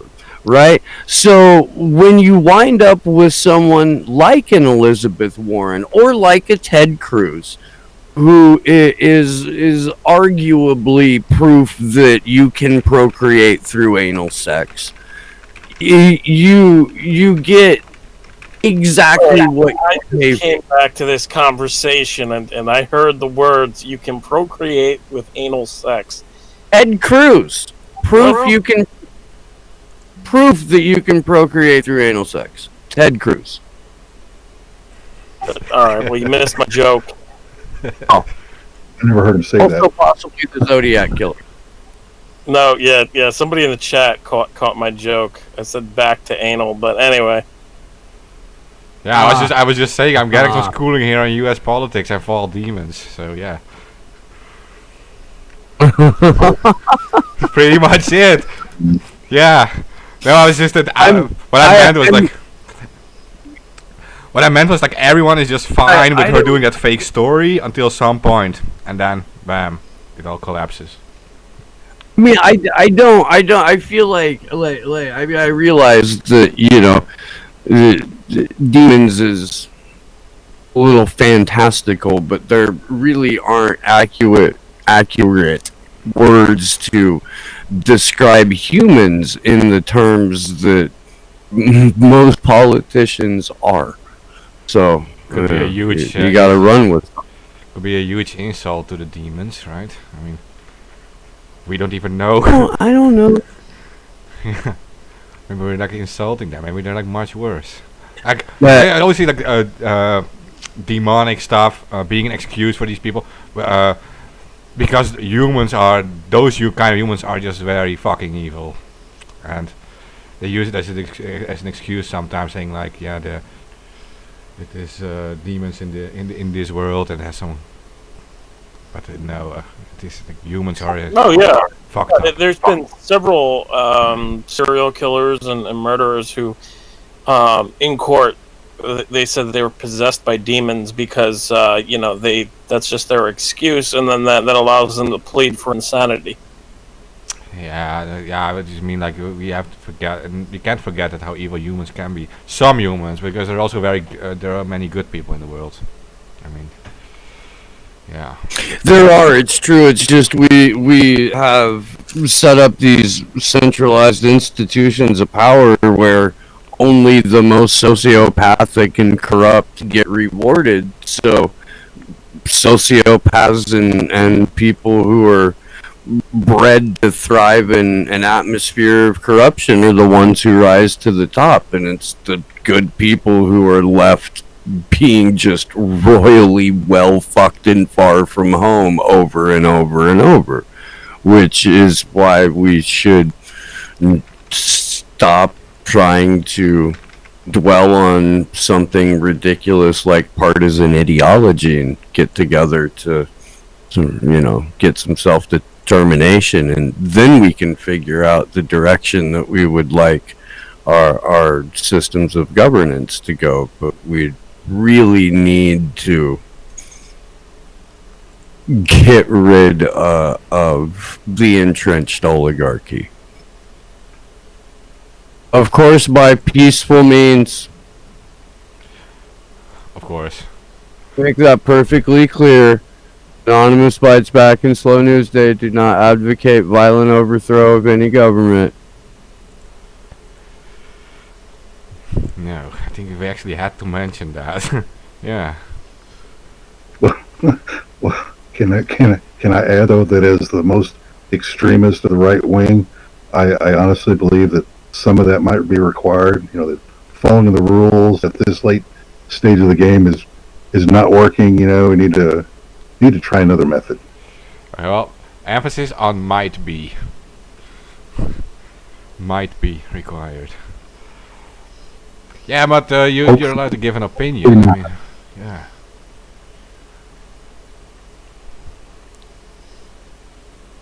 Well, I would argue that the only reason we even can be here, that we are even alive at this point, is that there are good people in the world. If pure evil people would get their way, then I don't think we would even be here at this point. There is a resistance against it. But Yeah, no, I agree. There are a lot of good people, but they're childlike in their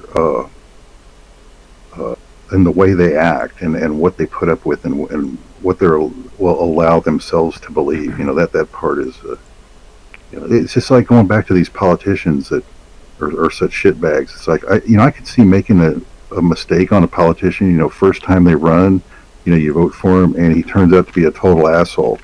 Well, how do the total assholes get reelected for 30 and 40-year stints? That's the part that doesn't make sense. You should be so disgusted with him after the first 2 to 4 years that you just say, done with this guy, try somebody else. Yeah. And yet that doesn't happen. Yeah, well, so my family, they lived on a Nazi occupation, right? And my grandpa, he would always tell me all kinds of stories about that. And they saw pure evil in the face, right? They were kids and they were on the age that they understood what was going on, right? But I know, for example, my dad's grandpa, he lived on a boat almost the entire war, but he did smuggle kids from the south into the north, right? And at the end of the war, he was so disgusted with society that he started living in the middle of nowhere, without electricity, without anything, right? And he started building his own stuff, he built his own windmill and stuff for electricity and things. But he was so disgusted with it changed his entire life, and that was just under 5 years of occupation. And he never wanted to return in normal society because of it. Because he was disgusted with everyone, because everyone was complicit.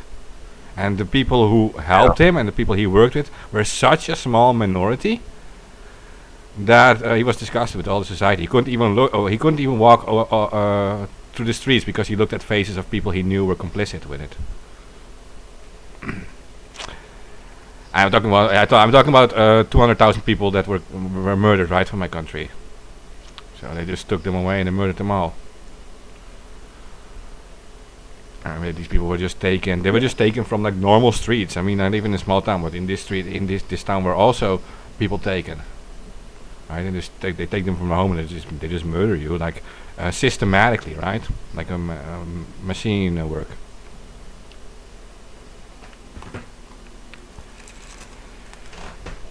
So yeah, there was Europe has been in a very bad situation, and after that it got better for a long time. But now it's we are falling back into a situation that at least has the early warning signs of getting into a similar direction.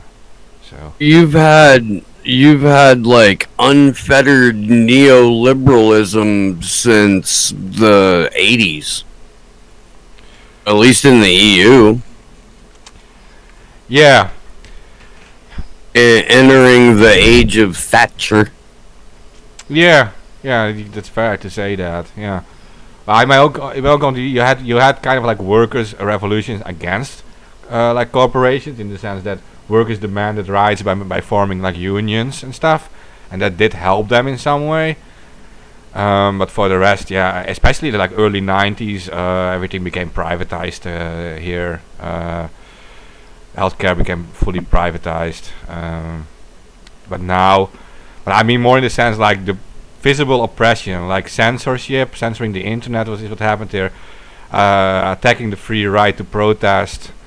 The fact that an innocent journalist is in prison in the UK, the only country that defended itself against the Nazis, against fascists, and that hundred thousands of people died in the UK defending it against fascists. And if these people would be still alive and looking at what is going on now, having a journalist locked up there, in that sense, the attack against free press, they know very well how important the free press was against fascism. So we see the early warning signs, definitely.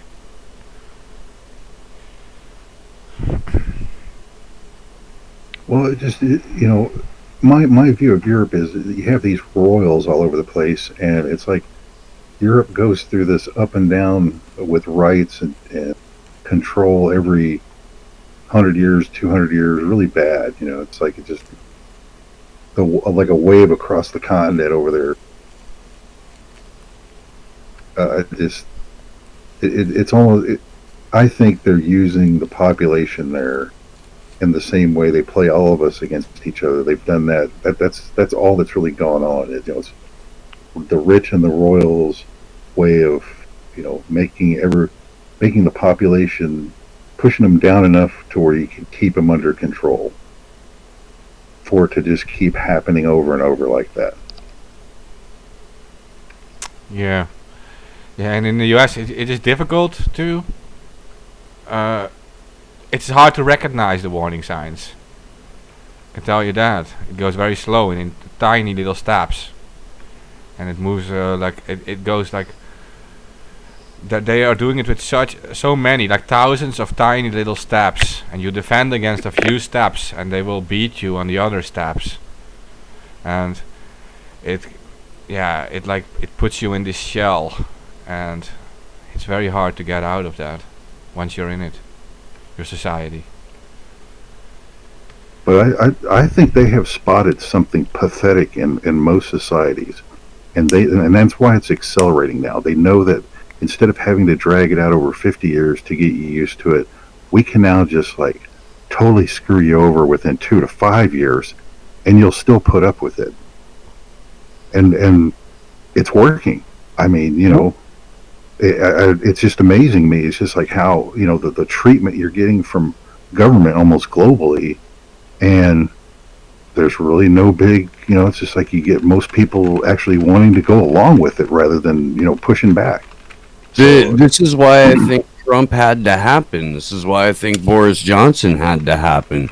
Because it deactivated a portion of the right that would have been just out in the streets in force, armed, had President Hillary Clinton tried any of the bullshit that happened over lockdown, or the massive transfers of wealth, the elimination of rights, and everything that just sort of breezed through unchecked by Trump, and the result and the opposite was the centrists, the Democrats, a portion of like the authoritarian left, they embraced this just accelerated leap into techno tyranny, because thinking critically about it for 2 seconds and trying to resist it automatically meant that you were just as bad as Donald Trump or QAnon. And so the Trump derangement syndrome allowed for a complete and total embrace of authoritarianism from the Democrats and the progressives and everyone that occupies like the more authoritarian portions of the left. And the QAnon LARP allowed for an embrace of the state by the right and a trust in the state by the right that they would have ordinarily never had. They may not have that trust now, but they believe that there are factions within the government that are fighting for them, and if they just get enough people back into positions of power, they can stop the cabal from the inside. yeah, but that just gets to the point of my whole point. Is just like if that's your position and what you believe at this late stage of the game, when you should be literally fighting for your life, and you're still believing horse shit like that, you're totally lost, man. You're not going to be any good to anybody because you don't even know what the hell's going on right in front of your face. That's my problem with all this stuff that's going on. It's like there's no push. Well, of course, you know, the Democrats went along with locking down and doing all this because they're authoritarians. It's what they do. There was really no big Democratic pushback for that. Very, very predictable, you know. And then, like, you know, the Q was the Judas goat, and Trump were the Judas goat for the Republicans to get them to go for all this shit. You know, but that's just, you know, once again, it's just like, look, if you're that weak an asshole that you believe weak sauce bullshit like that, you're lost. You truly don't know what the hell's going on, and you can't figure out that you're being totally jacked. Yeah, You're like a little child lost in the forest. You know, you don't get it.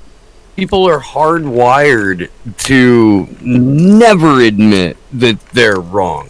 And even more than that, they're hardwired to never acknowledge that they've been duped or to get past that. And people in this country are propagandized from birth. They're subjected to multiple traumas from birth. Um, I at the same time that I can't possibly understand how somebody could still believe any of the official narratives. I see to what lengths the establishment goes to enforce and reinforce those narratives, and I see the pressure that people are under just to survive every day, and the lack of news, the lack of information that they expose themselves to because they just want to fucking not for a minute. So I have some empathy for that. I do want to shake those motherfuckers, and I do talk to them, as regularly as possible. But people are fucking exhausted, and they know something's wrong, but they feel powerless because they're just trying to fucking not even stay above water, but grab a breath of air this month.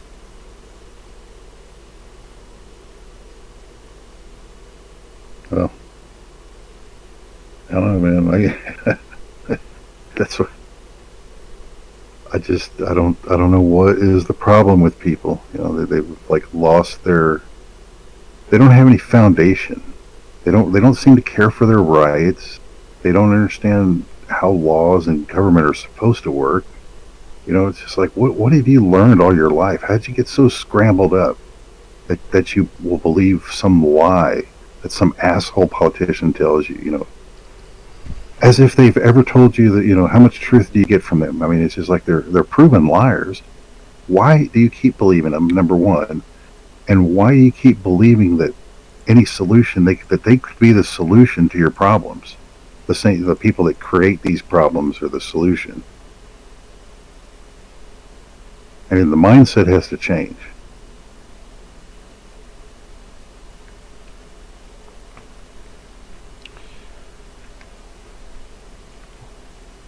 Yeah, well, they're going to do a billion different things to put more authority against you. So it is actually the mindset that needs to change. Like, people need to accept that they shouldn't look up to people to save them. They should do it themselves. They need to create communities with each other. Talk with their friends and family, right? That's where you start. Yeah, I think you're one side is taught to love government and let government be the solution to their problems. They take care of things. The other side believes in second comings and Jesus is going to save them, and then somebody is going to come and save them. They don't have to do anything. So you've gotten real lazy. Whether you're left or supposed right, most folks believe that somebody else is going to take care of them, and they're going to take care of you all right. All these rich bastards and shit that are doing all these crimes and getting away with it, they're going to take care of you real good. You haven't figured that out already. So just let the criminals run loose. Keep turning your head like you don't know what the hell's going on, and oh hell, I might have to stand up and do something about it. God forbid. You're going to have to grow up and be adult. You can't continue to be like a little kid believing somebody else is going to take care of you. That's a very childlike attitude to have. That's how you're getting to this position. You want somebody else to do everything for you instead of doing it for yourself.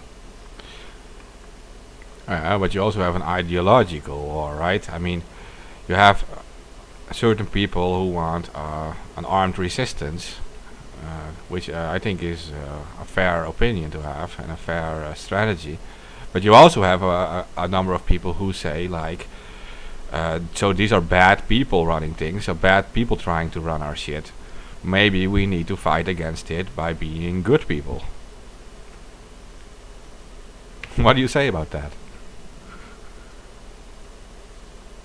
That's what's been going on and been tried for how long, and it's not working. It doesn't work that way. In an animalistic world, because humans refuse to use their brains, you are still in an animalistic world where might is right, and criminals who thug you can get their way because you're so pathetic. So as long as that's the case, and you refuse to be even an animal that can be cornered and lash out, you don't even do that anymore, and you refuse to use your brain, then you are going to be a good slave. You want everybody else to do something for you, so get ready. They'll do it for you. They're going to build a camp for you, a work camp that you can go to, and you'll be okay there. Just trust them. To me, it is a childlike view to have. You can't be an adult and believe that, and yet there it is. No, That's where most people are, one way or the other. They want somebody else to handle it. They don't want to wake up. They refuse to believe it's actually going on. They but don't you want see to them. accept that. You see them doing it. I mean, like there's people, and I do think they do make a difference. I mean, think about the things in Yemen, for example. There are people who can't eat in Yemen, and there are a lot of people, including Anans, who go into the streets in Yemen and run their little fundraisers and buy food of it and give this food to these people. But yeah, they're fighting symptoms, right, of a pure evil. Same as Jay Lederman, for example, a lawyer who defends Anans, and he does it for free. He only asks like a travel cost or whatever. He defends Anans for free, right? Whenever there's an Anan being arrested or whatever, you message him and he's on his way. But he's fighting symptoms because these Anans should not be arrested in the first place.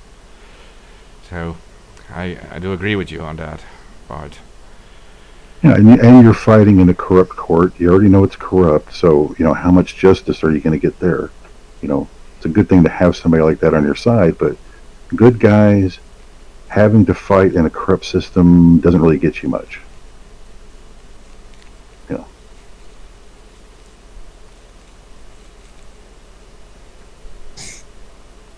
All right, guys. I gotta bail. I got a very long, not pleasant work day ahead of me tomorrow. Yeah, All right, well, you threatened to leave before.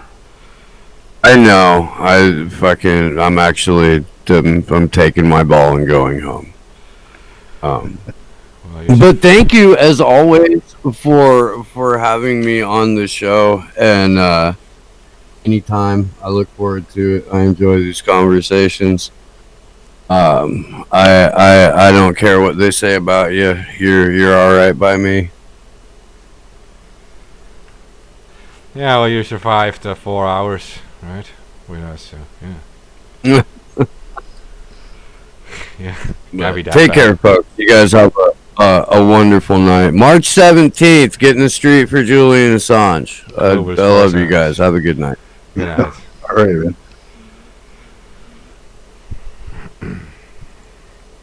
I don't know. He also muted himself. Yeah. Did we cover everything, Alamo? Oh boy. Let me scroll back here. Oh, IK just got back.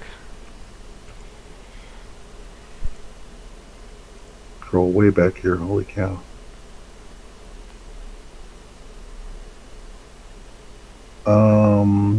Indian Farmers Rebellion.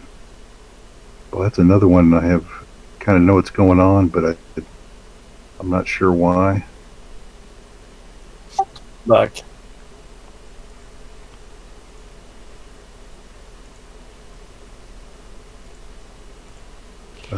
Tyler was going to cover some of these. We might have got an Ambien cure for stroke. We have one thing. Oh, we have one thing. I'm not sure if you guys covered that, and I don't know a shit about it, but I know AK knows. Yeah, I know. He'd be the one on that one. Yeah, he had a lot of medical here that we're not really going to be able to cover correctly. What about the Dogecoin thing? Did you cover it? Doge. Oh yeah, Dogecoin. Dogecoin. Dogecoin. Well, didn't Yeah. it start off like as a joke and then took off for some reason? Yeah, it's a meme coin. A lot of people are gonna get fucking wrecked by Oh buying. man.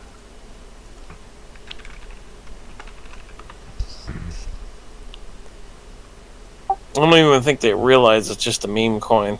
I mean, Elon all the Musk new- tweeted about it, and then it went up 50%. yeah, he's playing around because there's no real like laws about talking about stocks or talking about crypto. I mean, you can't really make a law for it either.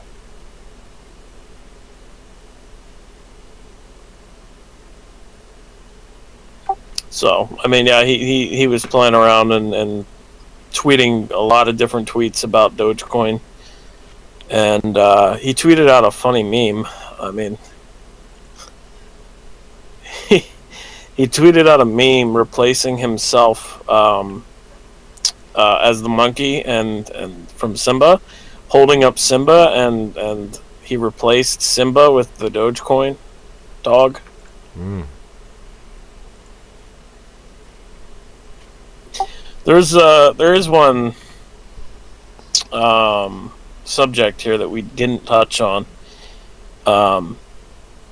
Amazon, in their various different scandals that happened prior to Jeff Bezos stepping down.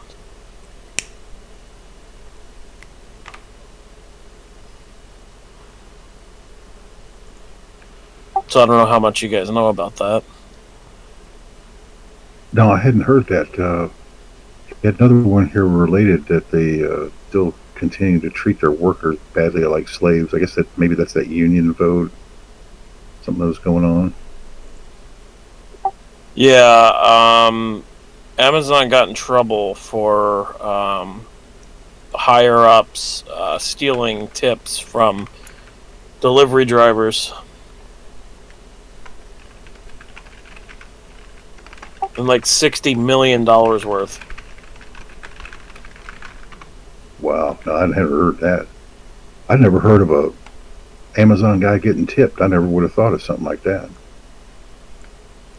I would never tip an Amazon guy. What does that mean? Oh, Just how were them- they- so were they cash tips? They were just confiscating them when they got back, or what?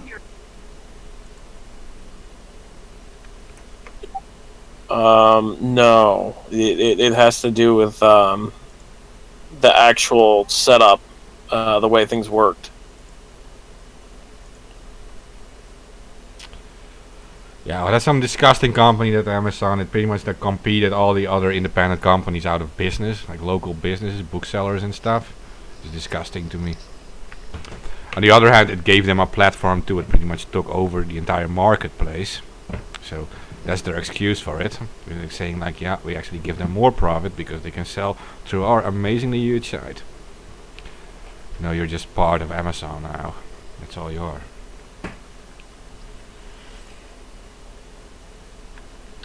Can they make anything different of it? Well, Facebook did the same though, the market stuff.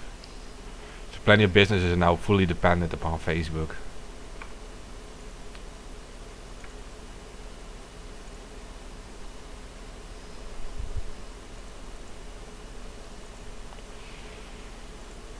Yeah, it's a horrible business.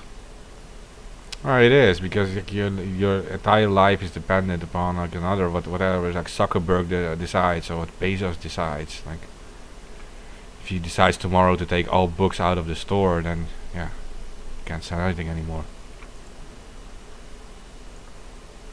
Or they have Well, like- then they have this ability to pull up your devices now too, like after you bought them. I mean, it's just the ideas that these people have. It's never yours. You know, they always want to be over your business, what you've got, all the time. Yeah. Yeah, it's disgusting, right? It is. They lure you in with big promises, and then they like cut down on everything the whole time. They increase the fees they want. They pay the workers less and less.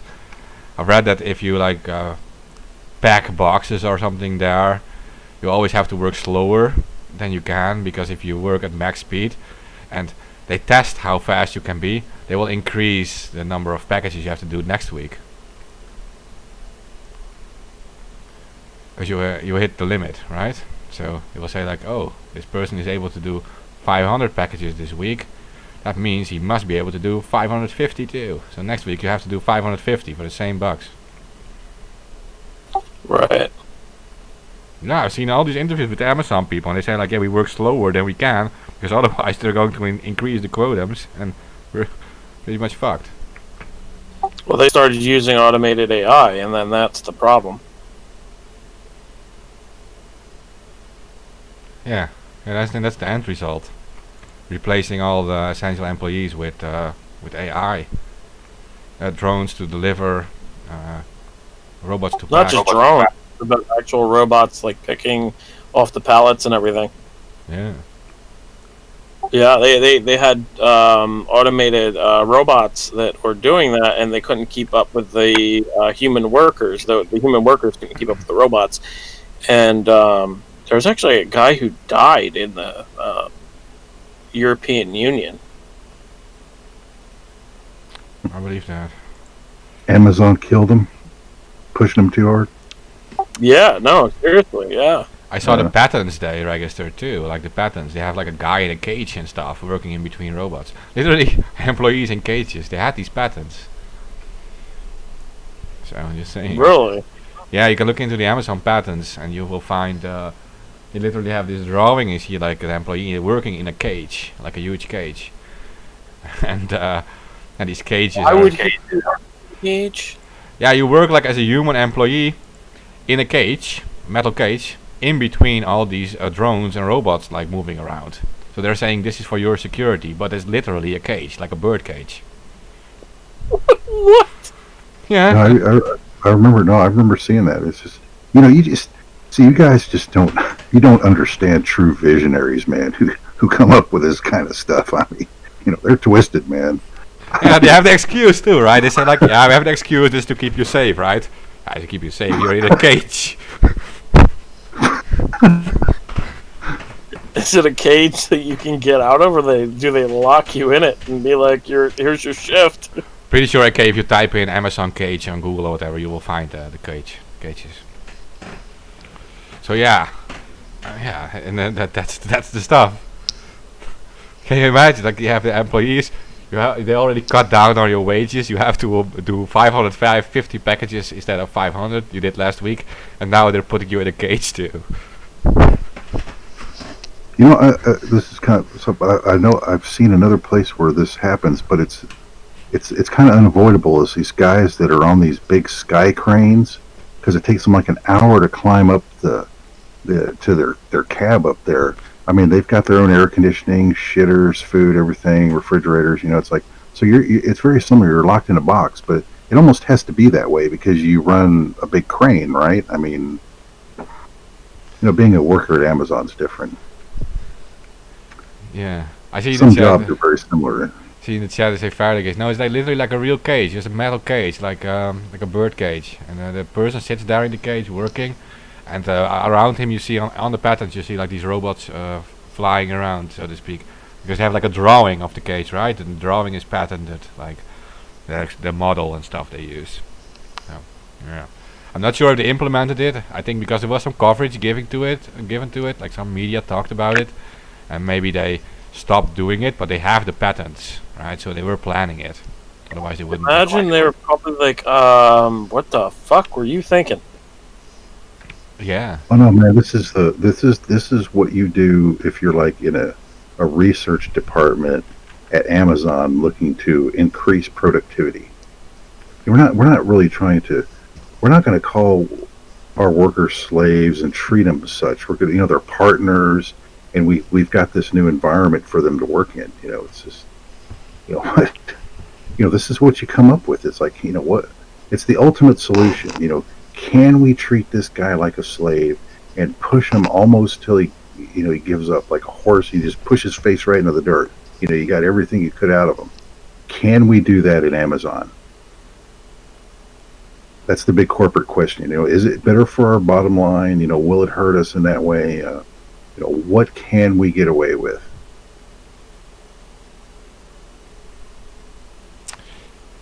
Yeah, that's the I mean, if I was a good fascist who didn't give a shit, without a conscience, that's what I would come up with. It's all about the bottom line. Yeah, definitely. It's like people who design DoD weapons. You have to be kind of twisted to, it's like how many different ways can you blow stuff up or kill somebody? They come up with it though. Hats off, man. These guys, once again, like that satanic visionary, evil genius, they come up with it.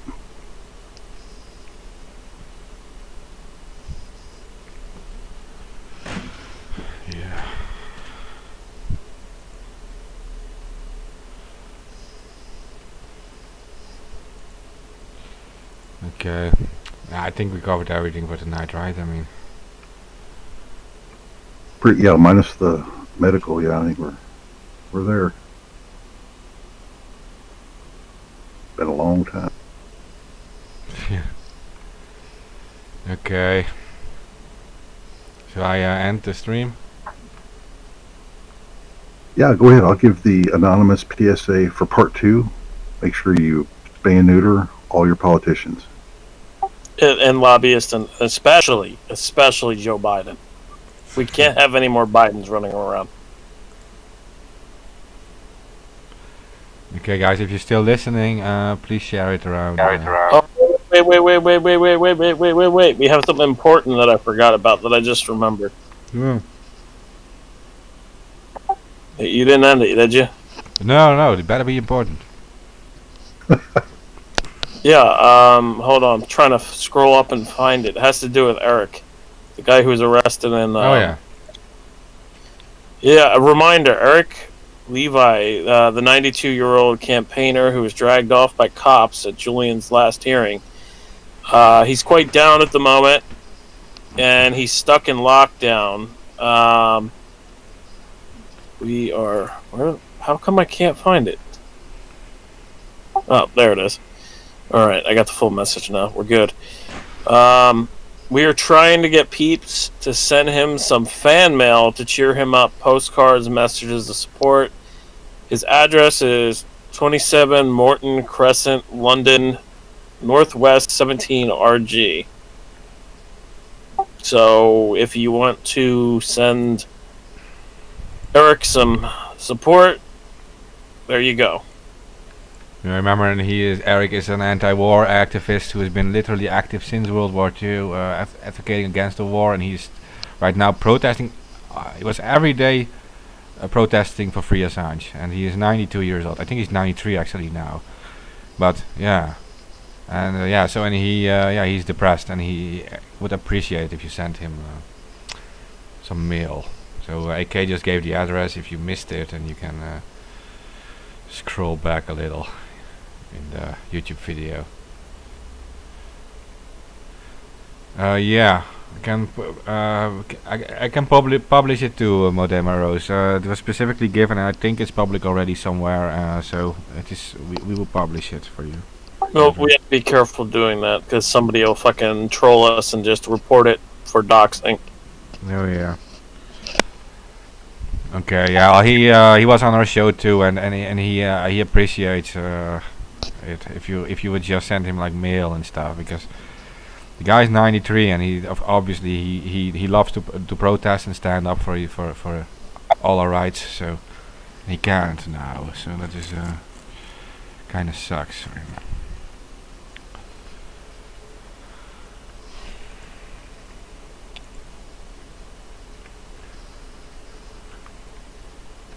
Okay, well, I guess we have Very everything. good. Yeah.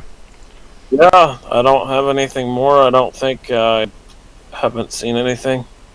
We did 5 hours again tonight, saying. It's like we switched to 5 hours now instead of 4. Okay, guys, if you're still listening, but like I said, please share it around, and you can also subscribe to YouTube because we go on air more often now, right? And then you're gonna get like an instant message when we go live on YouTube. So that helps. Thanks everyone for staying with us again.